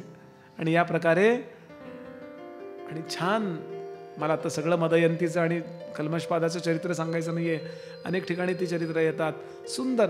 अहो याच पिढ्यांमध्ये रामराय जन्माला आलेत. कल्पना करा किती महान असेल ते सगळं. आणि याप्रमाणे अतिशय महत्त्वाचा हा गोकर्णाचा महिमा. केव्हा तरी गोकर्णाला जावं, जमेल ती पूजा करावी, जमेल ते अन्नदान करावं. वर्षातनं किंवा 2 वर्षातनं 5 वर्षातनं आपलं कुलदैवत असेल तर दरवर्षी. प्रत्येक वेळेला तिरुपतीला गेलं पाहिजे असं नाही. रागवू नको रे बाबा. तोही म्हणेल वा वा माझ्याकडची गर्दी जरा तिकडे वळवतोयस बुवा, माझा आशीर्वाद तुला. ही पॉवर भरली लक्षात घ्याल त्या त्या ठिकाणी. म्हणून त्या त्या देवतांकडे जायचं. तिरुपतीना पण नमस्कार. सगळ्यांना वंदन करूया. पुढचा अध्याय सुरू करण्यापूर्वी थोडं नाम गाऊया. आपल्याला 1 2 3 अध्याय अजून पूर्ण करायचे आहेत.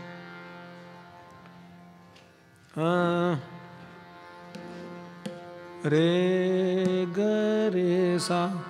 ओम नमः शिवाय शिवाय नम. ओम नमः शिवाय शिवाय नमः. ओम नमः शिवाय शिवाय नम. ओम नमः शिवाय शिवाय नमः. ओम नमः शिवाय शिवाय नम. ओम नमः शिवाय शिवाय नमः. ओम नमः शिवाय शिवाय नम. ओम नमः शिवाय शिवाय नमः. ओम नमः शिवाय शिवाय नम. ओम नमः शिवाय शिवाय नमः. ओम नमः शिवाय शिवाय नम. ओम नमः शिवाय शिवाय नमः. ओम नमः शिवाय शिवाय नम. ओम नमः शिवाय शिवाय नमः. ओम नमः शिवाय शिवाय नम. ओम नमः शिवाय शिवाय नमः. ओम नमः शिवाय शिवाय नम. ओम नमः शिवाय शिवाय नमः. ओम नमः शिवाय शिवाय नम. ओम नमः शिवाय शिवाय नमः. ओम नमः शिवाय शिवाय नम. ओम नमः शिवाय शिवाय नमः. ओम नमः शिवाय शिवाय नम. ओम नमः शिवाय शिवाय नमः. ओम नमः शिवाय शिवाय नम. ओम नमः शिवाय शिवाय नमः. ओम नमः शिवाय शिवाय नम. ओम नमः शिवाय शिवाय नमः. ओम नमः शिवाय शिवाय नम. ओम नमः शिवाय शिवाय नमः. ओम नमः शिवाय शिवाय नम. ओम नमः शिवाय शिवाय नमः. ओम नमः शिवाय शिवाय नम. ओम नमः शिवाय शिवाय नमः. ओम नमः शिवाय शिवाय नम. ओम नमः शिवाय शिवाय नमः. ओम नमः शिवाय शिवाय नम. ओम नमः शिवाय शिवाय नमः. ओम नमः शिवाय शिवाय नम. ओम नमः शिवाय शिवाय नमः. ओम नमः शिवाय शिवाय नम. ओम नमः शिवाय शिवाय नमः. अवधूत चिंतन श्री गुरुदेव दत्त. श्री गुरुदेव दत्त. श्री गुरुदेव दत्त. सिद्ध सांगतात ऐक नामधारका. म्हणून भगवंताचा कोणताही अवतार जो असतो तो प्रत्येक कर्म करीत असताना, कुठेही जात असताना काही कारणाने तिथे जात असतो. आपलं स्वरूप बघायला जातात हो. असा गोकर्णाचा महिमा सांगितला. श्रीपाद श्रीवल्लभ तिथे का गेले हे सांगितलं. गौतमांची मित्रसह राजाची कथा सांगितली. आणि यानंतर एक सुंदर कथा, खूप संपूर्ण देश फिरलेत, कुठे कुठे गेले त्याची यादी आहे की भगवान काशीला पण गेलेत. आणि काशीहून परत आल्यानंतर श्रीपाद राहिले कुरवपुरी. ख्याती झाली भूमीवरी, प्रगट महिमा अपरंपारी, सांगता विस्तार असे देखा. आणि असे भगवती कृष्णा नदीच्या तीरावरती आपण कुरवपूरला गेला असाल, 2 बाजूनी अशी ती वाहते. खूप वर्षापूर्वी गेलो होतो. मी गेलो होतो त्यावेळेला साप आणि विंचू तिथे जात होते. ते म्हणले बुवा आपल्याला काही करत नाहीत, तुम्ही त्यांना त्रास देऊ नका. खूप 25 वर्ष होऊन गेली, आता इतक्यात नाही जायला जमलं. पण अजून सुद्धा विमल पादुका ज्या आहेत ना, त्या भगवान दत्त संप्रदायामध्ये पादुकांना फार महत्त्व आहे. तर त्यातल्या विमल पादुका आहेत त्या कुरवपुरी आहेत. मनोहर पादुका आहेत त्या वाडीला आहे. निर्गुण पादुका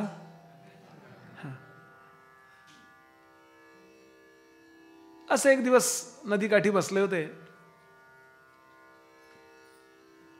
आणि अचानक त्या कुरवपुरामध्ये राहणारा एक सच्छुद्ध सात्विक ब्राह्मण होता, अतिशय सज्जन होता. त्याच्या पत्नीचं नाव अंबिका. तिला पुत्र होत नाहीत, होतात ते मरतात. अशा स्थितीमध्ये एक मुलगा झाला. लहानाचा मोठा होतोय, सगळं काही व्यवस्थित आहे, पण मौंज केल्यानंतर त्याला येन भरू दिला, येतच नाही काही.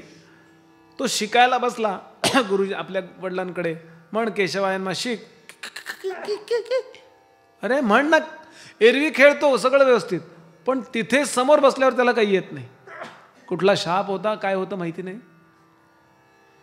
विद्या नये तया कुमारा, मंदमती अज्ञान बहिरा, चिंता वाढे त्यात विजवरा. म्हणे पुत्र मंदमती, अनेक परी शिकवी त्यासी, ताडण करी बहु असे, दुःख होय त्या जननासी जननीसी, वर्जी आपुले पतीसी. पूर्वी पद्धत होती शिकवताना, छडी लागे छमछम, विद्या येई घमघम, अशी पद्धत होती. वेळ पडली ना, एक धाक निर्माण झाल्यावर आतली सिस्टीम बरोबर हलते. बदाम बिदाम काही लागत नाही आठवायला, एक कानफडा दिली सगळं आठवतंय.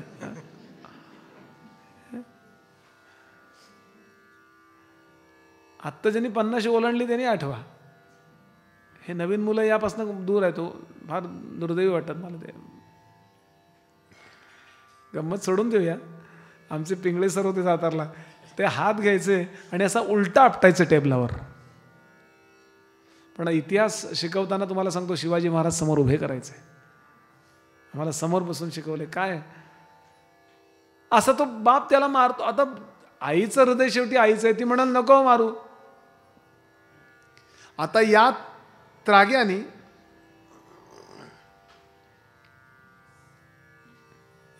त्राग्याने तो ब्राह्मण एक दिवस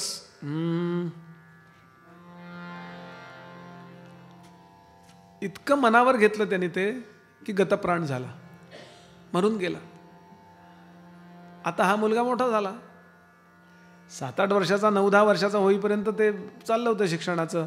पण 12, 13, 14 आणि काही येत नसलं की समाज नेहमी त्याचा अपमानच करतो. जेव्हा आपण असं म्हणतो की समाज गरिबांचे हाल करतो, त्याबरोबर हाही मुद्दा लक्षात घ्या, तो श्रीमंतांना का सन्मान देतो? कारण त्यानं श्रीमंती मिळवायची असते हे प्रूव्ह केलंय. कारण समाज शेवटी यशाची पूजा करणार आहे. जेव्हा आपण एखाद्या बाजूनं बोलतो त्याचा हाही विचार करा की तसं करू नये, बरोबर आहे. पण समाज एखादा मुलगा शिकत मोठा झाला की त्याला सन्मान का देतो? श्रीमंत झाला म्हणून नव्हे, त्यानं प्रूव्ह केलं की मी हे करू शकतो.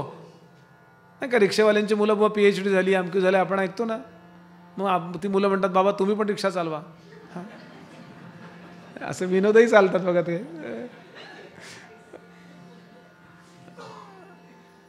आता झालं असं,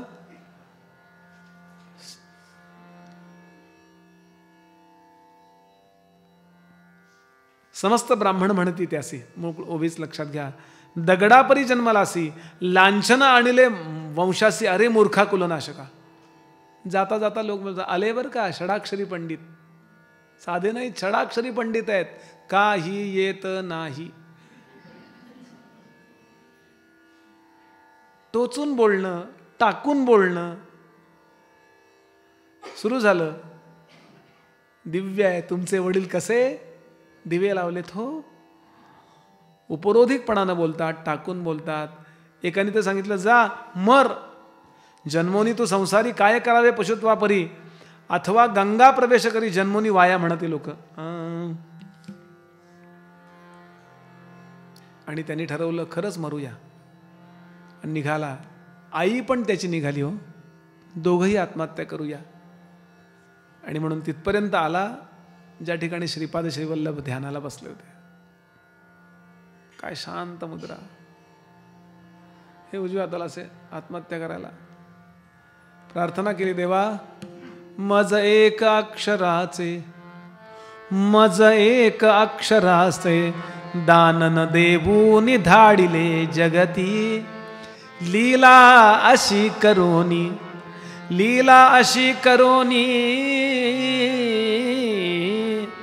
हे देवा काय राखिली नीती. आणि रडतात दोघं.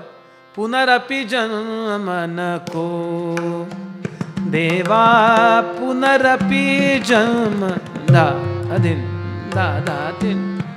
पुनरपि जन्म नको देवा पुनरपि जन्म नको.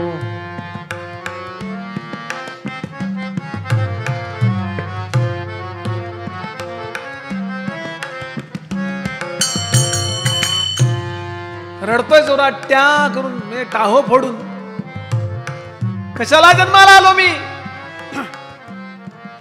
नरदेही मी येऊनी वाया झालो मतिहीन निंद्य जगिया. बोधी जग हे तनु त्यागाया. बोधी जग हे तनु त्यागाया. हर हर दुर्दैवा दुर्दैवा. पुनरपि जन्म नको नको पुनरपि जन्म पुनरपि जन्म पुनरपि जन्म नको. हो कल्पनेनं जा जरा तिथे. अहो ज्याच्यावर आत्महत्येची वेळ आलेली असते कारण काही असो त्याला मृत्यू हा जन्माच्या दुःखापेक्षा सुखावह वाटत असतो म्हणून तो मृत्यू स्वीकारतो. लक्षात घ्या. आणि अशा वेळेला फक्त एकच शक्ती आपल्याला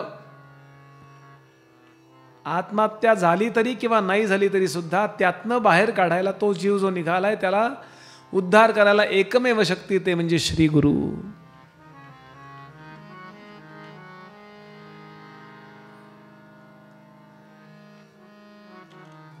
श्रीपाद श्री वल्लभांनी पाहिलं. हाक मारली. बाळा अरे बाळा का रडतोयस रे. आणि नदीत कपड्यांसह निघालाय म्हणजे आत्महत्या करतोय.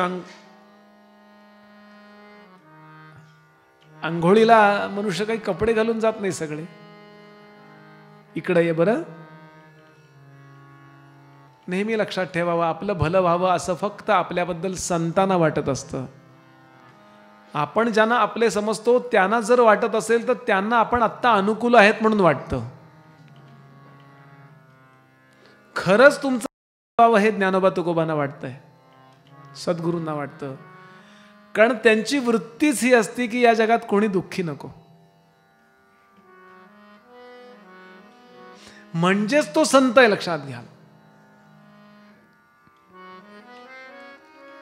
प्रार्थना करतोय हा महाराज मला करू दे आत्महत्या. हो कर ना पण एकदा माझ्याकडे ये आणि मग कर ना आत्महत्या. ये इकडे बाळा. पाठीवरनं प्रेमानं हात फिरवला. आई पण आली समोर उभी राहिली. त्याच्याशी नाही बोलत. तिला विचारतात काय आहे. तिनं थोडक्यात सगळं सांगितलं आणि सांगितलं आम्ही आता आत्महत्या करतोय तेव्हा आम्हाला पुढचा जन्म माझा हा मुलगा चांगला असेल असा आशीर्वाद द्या.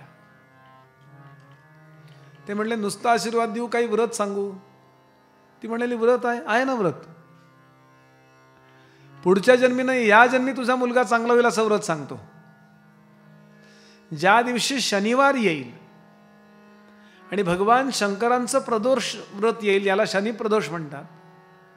या दिवसभर तू उपवास कर आणि उपवासानं नुसता उपवास करायचा म्हणजे काही खायचं नाही नव्हे. त्या दिवशी शंकरांची जमेल ती पूजा कर. षोडशोपचार पूजा कर. पार्थिव शिवलिंग तयार कर किंवा कायमचं एक शिवलिंग तयार करून घे आणि त्याची पूजा कर. आणि जेव्हा सूर्य मावळतो आणि चंद्र उगवतो त्यावेळेला स्नान करून भगवान शंकरांना दही भाताचा नैवेद्य दाखव आणि मनापासून हे कर. आपल्या संततीची सगळ्या अर्थानं काळजी ते प्रदोष व्रत घेतं. आता ते दोघं जण दगडावर बसले. हो का असं आहे का. गेला विचारतो.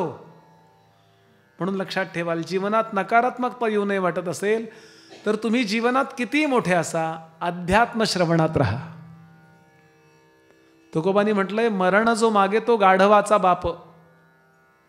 कधी मरणाचा विचार सुद्धा करू नका हे संत सांगतात. कारण साधारणतः माणसं म्हातारी झाली की नेरे यमा. हा, आंबेमोर खाल्ला तेव्हा, हापूसच्या पेट्या संपवल्या तेव्हा. का असं बोलायचं? मी विनोद नाही करत आहे, लक्षात घ्या. जीवनातली नकारात्मकता काढून टाका, नाहीतर काय होईल, ज्या कारणाने तुम्ही आत्महत्येचा विचार करता किंवा तसं काही आचरण करू इच्छिता, ते कारण जे आहे, ती जी शिक्षा आहे ना, ती शिक्षा पुढच्या जन्मी 100 पटीनं भोगावी लागेल. म्हणून घरातनं नकारात्मकता काढून टाका. कधी असं म्हणू नका. हा, असं म्हणा, देवा मला हे सहन करायची शक्ती दे म्हणा, अगदी अवश्य म्हणा. अहो, छोट्या छोट्या कारणाने, ते परवा चिंचवडला आपलं लॉकडाऊन सुरू झालं त्याच्या आदल्या वर्षी घडलेली गोष्ट आहे. एक 12वीतली मुलगी, मी नापास झाले तर या कल्पनेने आत्महत्या केली. त्या पोरीने, तिला 75-76% होते. 2 दिवसांनी रिझल्ट होता. तिला कोणीतरी सांगितलं तुझा हा पेपर पूर्ण, केली आत्महत्या. याचं कारण ती कीर्तन प्रवचनाला गेली नाही. लक्षात घ्याल, क्षमा करा मला जरा, मी थोडं एकदम डायरेक्टली बोलतोय. आता आपण इथे बसलेले 50-60 आपल्याला लहानपणी आत्महत्या शब्द तरी माहीत होता का? आपणही शिकलोय, आपणही कमी जास्त मार्क पडलेत. आत्महत्या शिक्षकांनी करावी. आमच्या शाळेत आम्ही पास झाल्यावर ह्यांनी पैसे हे पेढे वाटले होते शिक्षकांनी. ही टाणटूण वृत्ती थोडी झाली पाहिजे, लक्षात घ्या. अहो, सचिन तेंडुलकर 10वीत नापास झाला असं मी ऐकलं, आणि त्यानंतर 10 वर्षानं त्याचा धडा 10वीला होता. कारण ते अपयश जे आहे ना, ते अपयश आपल्याला कुठेतरी मोठं यश देणारं असतं. तो जो रिव्हर्स म्हणतात ना, तो जो बसतो ना फटका, त्यातून आपल्याला बाहेर काढायचं असतं. म्हणून अध्यात्म ग्रंथ ऐकल्याला पहिल्यांदा मनुष्य टणटणीत होतो. दुःख विख रडणं बिडणं नाही. छोट्या छोट्या गोष्टीत माणसं रडतात. बुवा, मी 4ला गुरुचरित्राला यायला निघाले, सुनबाईला म्हटलं चहा दे, तिने चहा सुद्धा दिला नाही कब्बर. गुरुचरित्र, भागवत, अध्यात्म, कीर्तन ऐकणाऱ्यांनी पहिल्यांदा लक्षात ठेवाल, इतके स्ट्रॉंग व्हा. तुम्ही चहा करा आणि सुनबाईला विचारा तुला पाहिजे का. हँडी काय, पण लोकांवर अवलंबून राहणं. अहो, एवढं त्यांनी मला हॅपी बर्थडे पण नाही पाठवलं, गेले उडत. अपेक्षा फक्त संतांकडून, भगवंतांकडून का. तुम्ही सगळ्यांकरता सगळं करा. बरं, हे मी उर्मटपणानं वागा हे सांगत नाही. आपण सगळ्यांकरता जराही सिंपथीची अपेक्षा सोडून द्या, याच्यासारखी परिपक्वता नाही. लोकांनी म्हटलं पाहिजे, बुवा किती गावोगावी फिरता हो, तुमच्या जेवणाखाणाचे हाल होतात हो, काय सांगू तुम्हाला. हा, ते मॅनेज करावं, हो खरं आहे. पण आतमध्ये काय आहे 7व्या पडद्याच्या आड, इतके स्ट्रॉंग व्हा की फक्त आपलं दुःख भगवंताला सांगा. सुख देवासी, दुःख देवाला सांगावे, सुख देवासी मागावे. बस, धाव घ्यावी देवापाशी जशी माऊलीच्या कुशी. बघ म्हणू आज नको, नाही तर लोक दुःख सांगतील देवाला, लवकर प्रवचन संपव, लवकर प्रवचन संपव.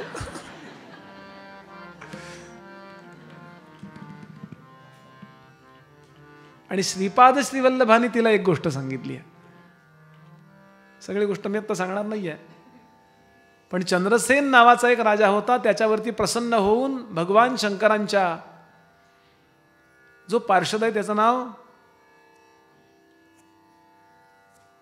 मणिभद्र. जसा वीरभद्र तसा मणिभद्र. त्या मणिभद्राने भगवान शंकरांच्याकडचा एक चंद्रकांत मणी आणून दिला होता. शंकरच जणू दुसरा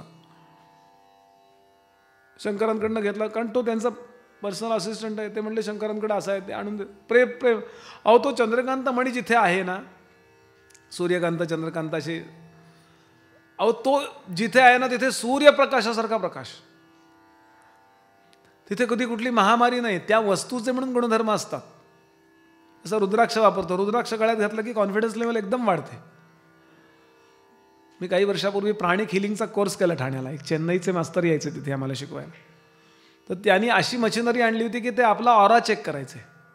माझाही ऑरा त्यांनी चेक केला, सगळ्यांचंच केलं. आम्ही बरेच झाली 5-7 वर्ष होऊन गेली. प्राणिक हिलिंग म्हणजे नुसतं कल्पनेने आपलं सगळ्यांचं चांगलं व्हावं असं मी म्हटलो तरी हातापासून, कल्पनेने बरं. आणि ही पॉवर ध्यानाने येते. संत जे काय करतात असं म्हणजे काय? आम्ही करतो ते फोटो काढतात म्हणून करतो. तर त्यांनी जेव्हा चेक केलं तर छाती वगैरे होती माझी, असाच होतो मी, फक्त पांढऱ्या कपड्यात होतो. ते म्हणले बुवा तुमच्या गळ्यात काहीतरी आहे का? हो म्हणलं आहे. काय आहे? काढा बरं म्हणले. रुद्राक्ष होता. हा नव्हे, ही फक्त प्रवचनापुरती. आतमध्ये एकमुखी रुद्राक्ष मला आपल्या गोविंदरावांकडूनच घेतला होता मी तो. तर तो रुद्राक्ष होता, त्याच्यापासून हिरवा प्रकाश येत होता.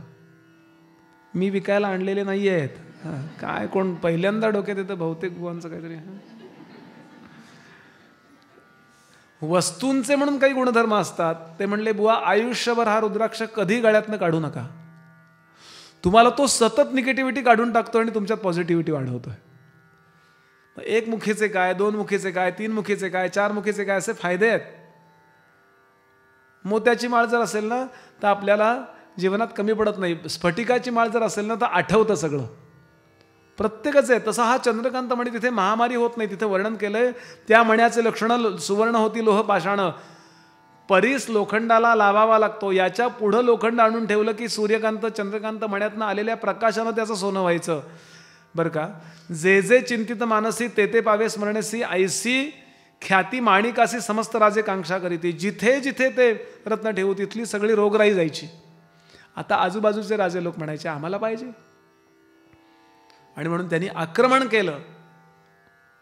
पण भगवान, मला सगळं सांगत बसायचं नाही म्हणून मी कथा स्किप करतो, पुढे जातो. भगवान शंकरांच्या कृपेने त्यांच्या गावामध्ये शिवप्रदोष शनिप्रदोष व्रत करणारी एक व्यक्ती होती. तिच्या पुण्याईनं त्या राजा लोकांच्या बुद्धीत बदल झाला. एक छोटासा मुलगा असं व्रत करणारा, त्यानं दिवसभर उपास केला, चुकून केला, मुद्दामही केला नाही.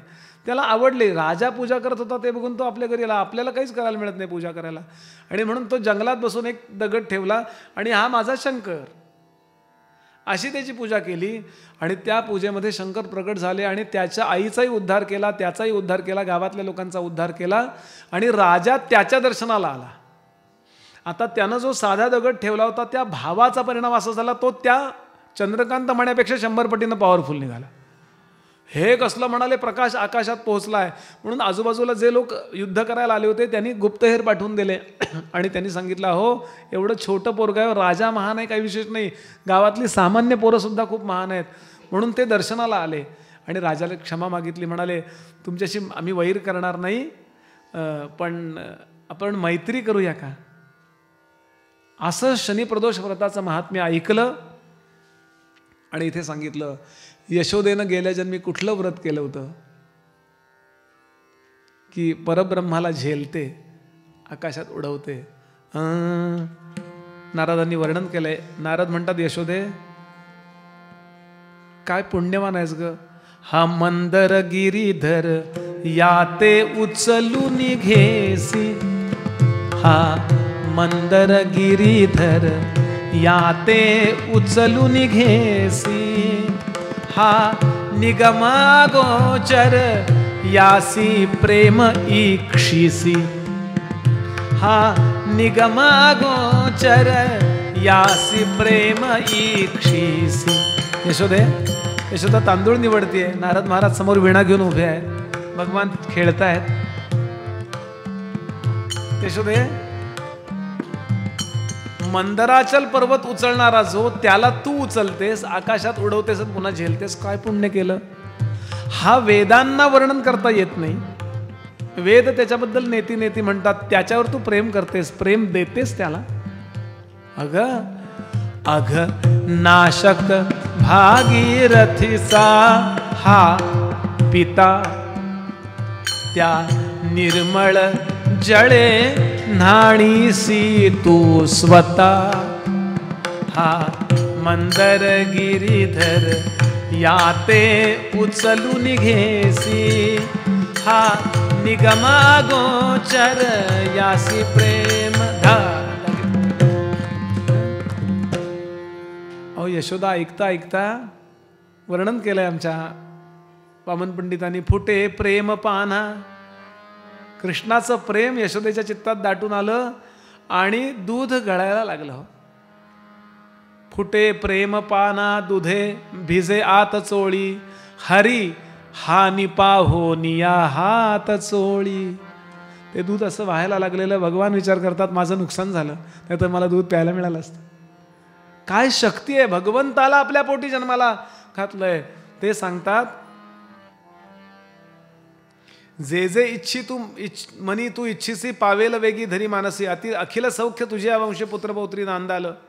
प्रसन्न होनी गिरिजापती गेले लिंगालय गुप्ती. शिवालय राहिली रत्नखचिती गवळ्या घरी तयापरी.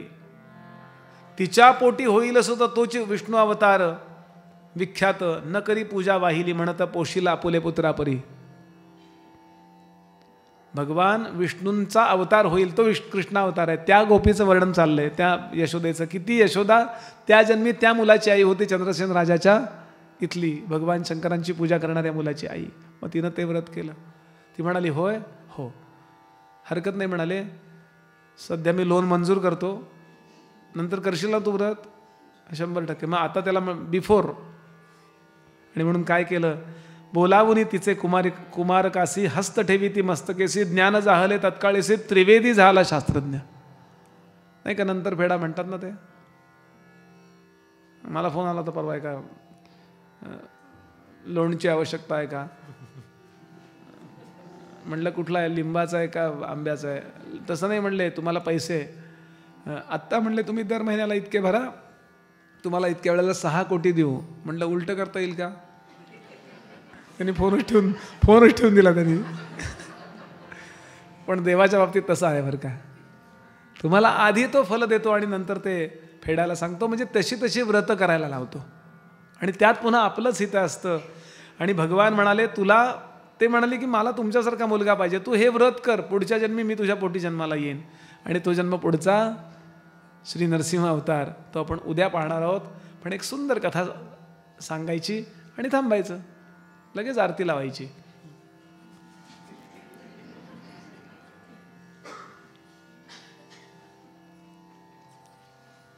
दिवाळीच्या आधी, नरक चतुर्दशीच्या आधीची जी द्वादशी येते, त्या द्वादशीला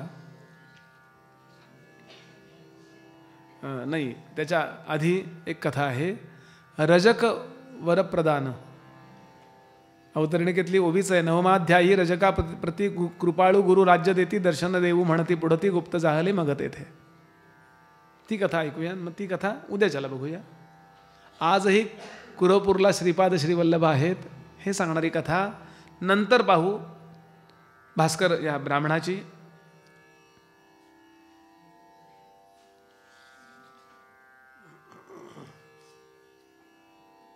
वल्लभेश नावाच्या ब्राह्मणाची, भास्कर ब्राह्मणाची कथा नंतर आहे. प्रसंग असा आहे की स्वतः महाराज श्रीपाद श्रीवल्लभ सकाळ दुपार संध्याकाळ स्नानाला नदीवर, नदीच्या काठीच त्यांची झोपडी आहे, ते जातात. आता जाता जाता लोक त्यांना पाहतात, कोणी असं वंदन करतात, कोणी दुर्लक्ष करतात, नेहमीच आमच्या भिक्षेला असतात. असं की सगळ्यांना भगवंत त्याचं ज्ञान होऊ देत नाही. त्याच्या अनेक माया आहेत. स्वजन मोहिनी माया, विमुखजन मोहिनी माया, स्वमोहिनी माया. आपल्याला वाटतं, आपल्याला असं वाटलं नमस्कार करावा, नाही, आपल्याला त्यांनी प्रेरणा दिली, कृपा केली की नमस्कार करूया. आपल्याला वाटतं आपण कथेला आलो, नाही, आपल्या पायामध्ये शक्ती त्यांनी दिली म्हणून आपण आलो, बुद्धीमध्ये प्रेरणा त्यांनी दिली म्हणून आलो. मला वाटलं मी कथा सांगितली, आपुलिया बळे नाही मी बोलत, कथा सखा भगवंत वाचा त्याची, साळुंखीचे बोल कैसे मंजुळवाणी, बोलविता धणी वेगळाची. कायम या पामरे बोलावी उत्तरे, परी त्या विश्वंभरे बोलविले, तुका म्हणे त्याची कोण जाणे कळा, वागवी पांगुळा पायाविण. सगळी योजना त्याची असते. असे अनेक लोक नमस्कार करतात. त्या नमस्कारामध्ये त्या नदीकाठी कपडे धुवायला येणारा, वारंवार खूप वेळ कपडे धुणारा असा एक परीठ होता, रजक होता. आता तो गुरुजींना नमस्कार करतो, ते कपडे आणताना वाटेत कुठेतरी दगडावर ठेवतो, साष्टांग नमस्कार घालतो, निघून जातो. ह्याच्यापेक्षा विशेष काही नाही. त्यांनी आरत्या आणल्या नाहीत, फुलं आणली नाहीत, ट्रस्ट स्थापन केला नाही, पैसे खायला सुरुवात, काही नाही, यातलं काही नाही. फक्त नमस्कार, एकदम सिंपल. एक दिवशीचा प्रसंग असा झाला, असा तो नदीवर गेलाय, आंघोळ करतोय, आंघोळ झाल्यावर कपडे धुतोय. आता गिरायकं खूप गावातले कपडे गोळा करून आणायचे, धुवायचे, वाळवायचे, त्याच्या घड्या घालायच्या, घरी नेऊन परत पोचवायचे, असं ते काम करणारा तो. नेमकं त्यावेळेला इस्लाम धर्मीयांचं राज्य इथे आहे. तेव्हापासून सुरुवातच झाली आहे. तुकोबा नामदेव महाराजांचा अभंगच आहे. म्हणाले ज्ञानोबा लवकर समाधीला बसल्याचे अनेक कारण, त्यापैकी एक कारण नामदेव महाराज समाधीचे अभंग. कलियुगी जन अत्याती करीती म्हणून स्वरूपी पालटला. नको वाटतं संतान आहे. एक तर ते सॉल्व करतील, नाही तर तिथून निघून जातील. ते बघू शकत नाही ते.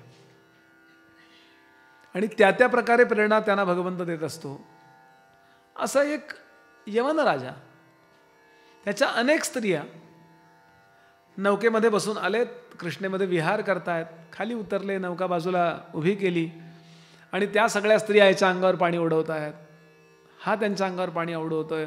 काय त्यांच्या गळ्यातले अलंकार, काय तो राजा, बाजूला स्वयंपाकाची व्यवस्था, तिथे मंडप टाकलेले, जेवणा खाण्याची व्यवस्था. ह्याने त्यांच्याकडे पाहिलं, काय श्रीमंती हो, काय त्या सुंदर सुंदर स्त्रिया आहे, तो आमचं ध्यान घरी आहे. अशा अर्थानं म्हणजे मुद्दा लक्षात घ्या. ह्याच्या मनात आलं रजक हो. त्याच्या मनात एके दिवशी असता असे, एके दिवशी देखा वसंत मात वैशाखा, क्रीडा करीत नदीतून निका, आला राजा मलेंच एक, स्त्रियासहित नावेत आपण, अलंकृत आभरण, क्रीडा करीत स्त्रिया सह आपण गंगेमधून येत असे. काय भाग्यवान आहे म्हणे. आणि त्याच्या मनात आलं, नाही याला एवढी श्रीमंती देणारा याचा गुरु कोण असेल, यानं कुणाची नेमकी उपासना, कुठला देव नेमका यानं भजला नाही का. आपल्याला वाटतं की नाही, हे अमके तमके मुंबई इंडियन IPL मुख्य. ते परवा मला एकाने व्हिडिओ पाठवला होता, ते मंत्र काहीतरी जप करत होत्या त्या, तेवढं कळायला पाहिजे म्हणलं. फक्त कुणाच्याही मनात येऊ शकतं बरं का, वाईट काही नाही आहे यात. यानंतर काय करावं हे आम्हाला समजत नाही, हे वाईट आहे. याच्यातनी आमच्यात फरक काय, वासना येते. कुठली चांगली गाडी पाहिली की अशी गाडी आपल्याकडे असावी वासना येते.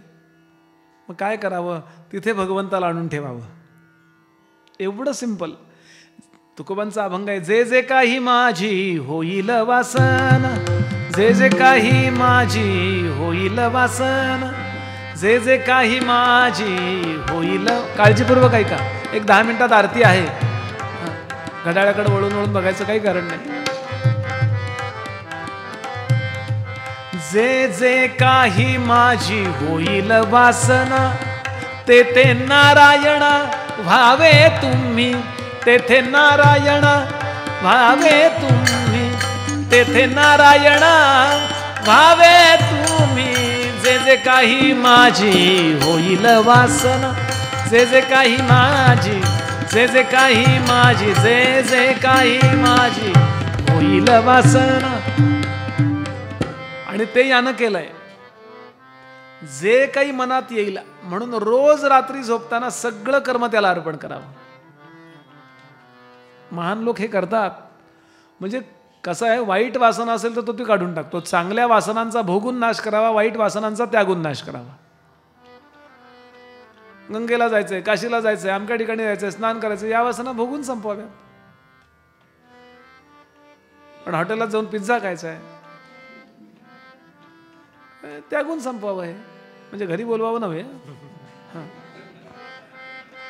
याचं कारण वासना जोपर्यंत आहे तोपर्यंत भगवंताला त्या चित्तात प्रगट व्हावं असं वाटत नाही. तो सोडून काहीतरी पाहिजे ना. याच्या मनात आलं, धन्य राजयाचे जिणे, ऐसे सौख्य भोगणे, स्त्रिया वस्त्रे अनेक भूषणे, कैसा भक्त हा भक्त ईश्वराचा, याला कुठला ईश्वर पावला. कैचे याचे आर्जव फळ, कवण देवा आराधिला, कैसा गुरु असे भेटला, मग पावले हे पद. आणि असा विचार करीत करीत करीत करीत कपडे धुतले, जरा जोरातच धुतले. एक मैत्रीण दुसऱ्या मैत्रिणीला म्हणाली, काय तुझे कपडे स्वच्छ असतात ग, काय नवऱ्याचे कपडे तर किती क्लीन आहेत. काय स्वच्छ चकचकीत काढलेस, कुठली पावडर वापरते? ती म्हणली पावडर काही नाही, कपडे धुताना आपटताना मी विचार करते माझा नवरा या कपड्यात आहे आणि आपटते. थोडे खळखळून हसून घ्या, गुरुचरित्राने डोक्यावर ओझं दिलंय असं नाहीये. यानं कुठल्या तरी विचारात ते कपडे धुतले हा मुद्दा आहे. लक्षात विनोद झाला, काही झालं तर लक्षात राहतं. कारण काही लोकांना कसं होतं माहिती आहे का, ते प्रवचन कीर्तनाला येताना असा काही चेहरा घेऊन येतात, त्यांना वाटतं ते गुरुचरित्र म्हणजे काहीतरी भयंकर आहे. अरे पुढे विनोद येणार आहेत. स्वतः नरसिंह सरस्वती स्वामीसी विनोदी प्रीती अशी ओवीच आहे. गंमत जम्मत करतात स्वामीजी. म्हणून विनोद झाला की खळखळून हसा हे सांगणं हा सुद्धा एक मोठा विनोद सांगितला एकाने. आणि तेवढेच गंभीर व्हा, म्हणजे असा एक बॅलन्स आपल्या चित्तात असावा. असो, असं याच्या मनात आलं, कपडे धुवून परत निघाला. जाता जाता याला नमस्कार केला. नमस्कार केल्याबरोबर असं आपल्याला देह दिसतो, त्यांना अंतःकरण दिसतं. नमस्कार मनापासून केलाय का वरवरचा आहे हे आपण ओळखतो काही वेळा, नाही का? काही वेळा माणसं नमस्कार करतात, बुवा कसे काय नमस्कार, कळला नमस्कार, नाटकं करताय कशाला, काही गरज नाही. मग ते तर सर्वधी साक्षीभूतम त्यांनी ओळखलं. काय रे, ऐसे मनी चिंतित करीत असे दंडवत श्री गुरु श्रीपाद कृपावंत वळखली त्याची मनोवासना. ओळखलं आणि ते म्हणले काय रे भक्तवत्सल गुरु श्री गुरुमूर्ती ओळखून तयाची स्थिती बोलावण्या पुसती. काय चिंतित होसी मनात, काय चाललंय तुझे डोळे असे असे असे काय होत आहे? 5 मिनिटं फक्त रे, आरतीची तयारी करून ठेवा. तुम्हाला इथं आरतीची तयारी करून बघितलं की लगेच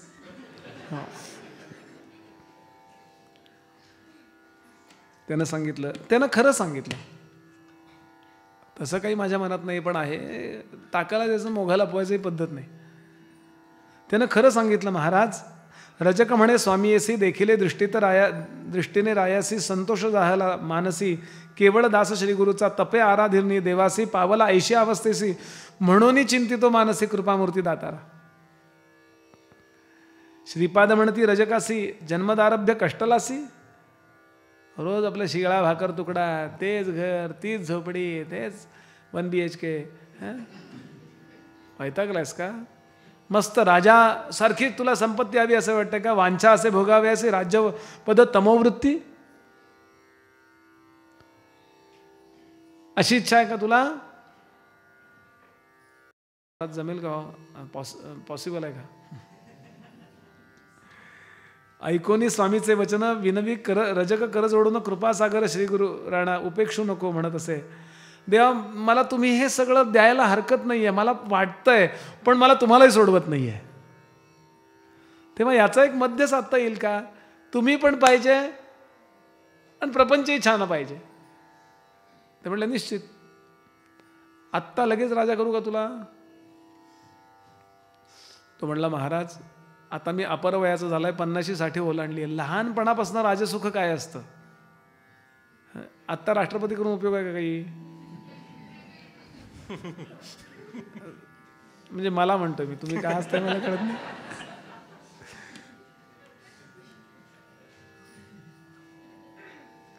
ओवीच आहे, देखोनी श्री गुरु कृपामूर्ती रजकासी जवळी पाचारी ती इहभोगीसी किंवा पुढती राज्यभोग सांगा मज. रजक विनवित श्रीपादासी झालो आपण अपरवयासी. बघा याचे ओवी, मोठा झालो मी, भोगभोगीनं बाळाभ्यासी यौवनी गोड राज्यभोग. लहानपणापासून मला बघू दे ना तिथे. आत्ता अचानक गेलं की कळत नाही काय हो. लहानपणापासून मला जन्मच तिथे होऊ देत. मग लहानपणी ते सोन्याचे पाळणे, चांदीचे पाळणे, छान गाद्या, ते असतं ना चेन वगैरे त्याचं उघडतात ना ते बाहेर पडताना, हागी काय म्हणतात त्याला, म्हणजे सगळे मला उपभोग पाहिजेत. ठीक आहे. निरोप देताची तये वेळी त्यजिला प्राण तत्काळी जन्म झाला म्लेंछकोळी वैदुरा नगरी प्रख्यात.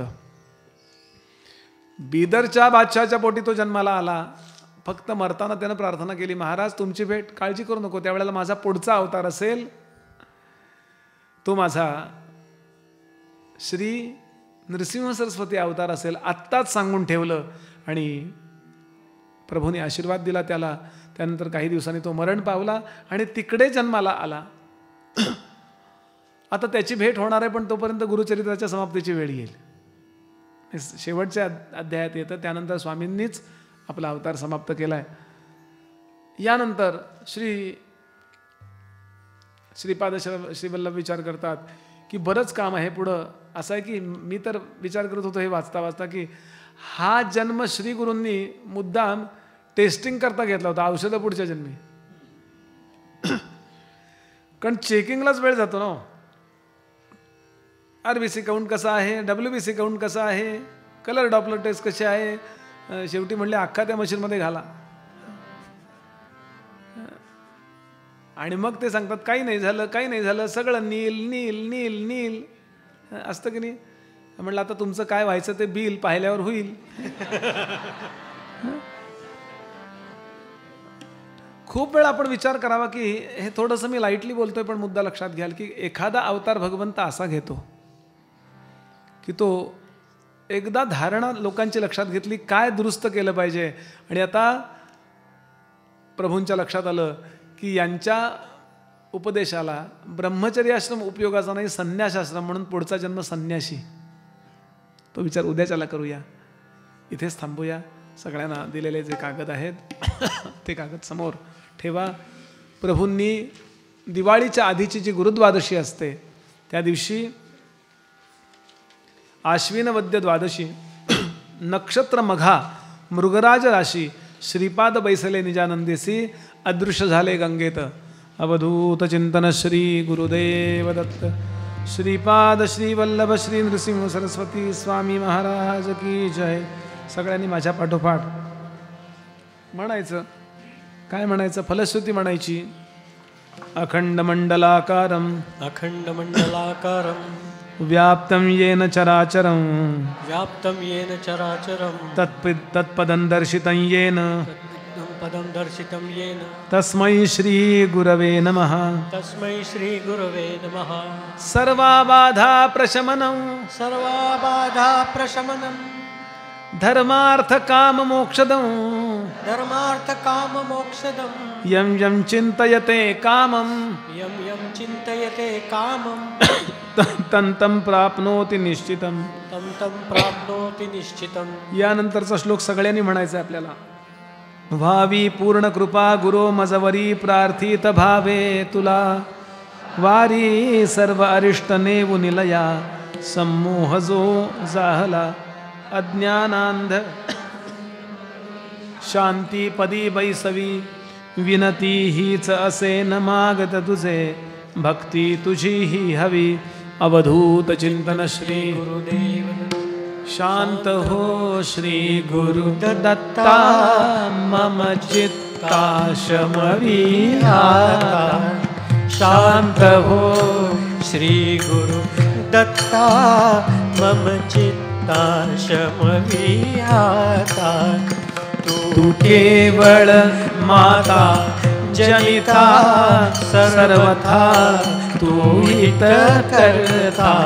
तू आप स्वजन भ्राता सर्वथा तुझी त्राता. भय करता तू भय हरता गंड धरता तू परिपाता. तुझ वाचुनी न तुझी वार्ता तू आर्ता आश्रय दत्ता मम चित्ता शमवी आता. शांत हो श्री गुरु दत्ता मम चित्ता शमवी आता. अपराधास्तव गुरुनाथा जरी दंडा धरिसी यथारा. तरी आम्ही गाऊनी गाथा तव चरणी नमवू माथा. तू तथापि दंडिसी देवा कोणाचा मग करू धावा. सोडविता दुसरा त्राता कोण दत्ता आम्हा त्राता मम चित्ता शमवी आता शांत हो श्री गुरु दत्ता मम चित्ता शमवी आता तू नटसा होनी कोपी दंडिता ही आम्ही पापी पुनरपि सुखत तथापि आमावरी न च संतापि गच्छत स्खलन वापि असे मानुनी न चोचिती निज कृपाले शाओबी आमावरी तू भगवंता मम चित्ता शमवी आता शांत हो श्री गुरु दत्ता मम चित्ता शमवी आता तव पदरी असता ताता आडमार्गी पाऊल पडता सांभाळूनी मार्गा वरता आणितान तुझा त्राता निज बिरुला आणुनी चित्ता तू पतित पावन दत्ता कळे आता आम्हावरता करुणाघन तू गुरुनाथा मम चित्ता शमवी आता शांत हो श्री गुरु दत्ता मम चित्ता शमवी आता सह कुटुंब सह परिवार दास आम्ही हे घरदार तव पदी अर्पू असार संसार अहित आभार परिहरिसी करुणा सिंधो तू दीनानाथ सुबंधो आम्हा अघलेशन बाधो वासुदेव प्रार्थिक दत्ता मम चित्ता शमवी आता शांत हो श्री गुरु दत्ता मम चित्ता शमवी आता करीतो प्रेमे तुझ निरांजन स्थिरावूनि मन करीतो प्रेमे तुझ निरांजन स्थिरावूनि मन दत्तात्रेया सद्गुरुवर्या भावार्थे करुणा करीतो प्रेमे तुझ निरांजन स्थिरावूनि मन करीतो प्रेमे तव निरांजन स्थिरावूनि मन धरणीवर नर पीडित झाले भवरोगे सर्व काम क्रोधाधिक वर्ग व्यापुनी सगर्व योग याग दपदान नेणती असताही अपूर्व सुलभपणे निज भजनी त्यासी उद्धरी जो शर्व करीतो प्रेमे तुझ निरांज स्थिरावूनि मन दत्तात्रेया सद्गुरुवर्या भावार्थे करुणा करीतो प्रेमे स्थिरावूनि अत्रि मुनींच्या सदनी तिनी देव भुके येती भिक्षुक होऊनी अनुसूये प्रतिकूलत्रय मूर्ती नग्न होऊनी आम्हा प्रतिज्ञा अन्न असे वदती परिसुनी होऊनी नग्न अन्न घे तव ते शिशु होती करीतो प्रेमे निरांजन स्थिरावूनि मन दत्तात्रेया सद्गुरुवर्या भावार्थे करुणा करीतो प्रेमे तुझ दुर्वासाभिधमौनि झाला शंभू प्रथमेंद्र ब्रह्मदेव तो झाला चंद्र जाहला उपेंद्र दत्तात्रेय जो वीत निद्र तो तारक योगींद्र वासुदेव यच्चरण चिंतुनी ओ नित्यातंद्र करितो प्रेमे तुवती रांजन स्थिरावूनि मन दत्तात्रेया सद्गुरुवर्या भावार्थे करुणा करितो प्रेमे तुझनी स्थिरावूनि मन अवधूत चिंतन श्री गुरुदेव दत्त हरे राम राम राम हरे कृष्ण हरे हरे हरे राम राम राम हरे हरे हरे कृष्ण अवधूत श्री गुरुदेव दत्त श्रीपाद श्री वल्लभ श्री नृसिंह सरस्वती स्वामी महाराज की श्री स्वामी समर्थ महाराज की सर्व संतन की जय सदा सर्वदा योग तुझा घडावा तुझे कारणी देह माझा पडावा उपेक्षू नको गुणवंता अनंता रघुनायका मागणे आता जय जय रघुवीर समर्थ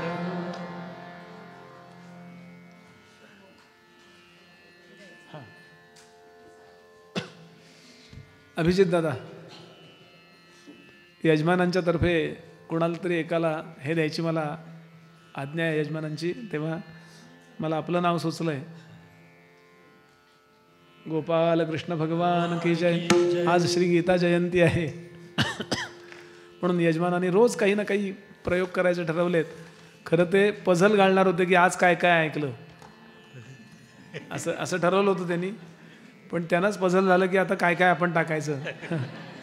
त्यामुळे आम्ही सरळ असं करतोय की कुणाला तरी एक प्रसाद म्हणून काहीतरी एक पुस्तक छानपैकी, आणि आपण सगळ्यांनी या रोज गुरुचरित्र वाचणाऱ्यांनी पण या, न वाचणाऱ्यांनी पण या, न वाचणाऱ्यांसुद्धा वाचल्याचं फल मिळणार आहे ऐकल्यानंतर, कारण ते अंतःकरणात साठवलं जाणार आहे.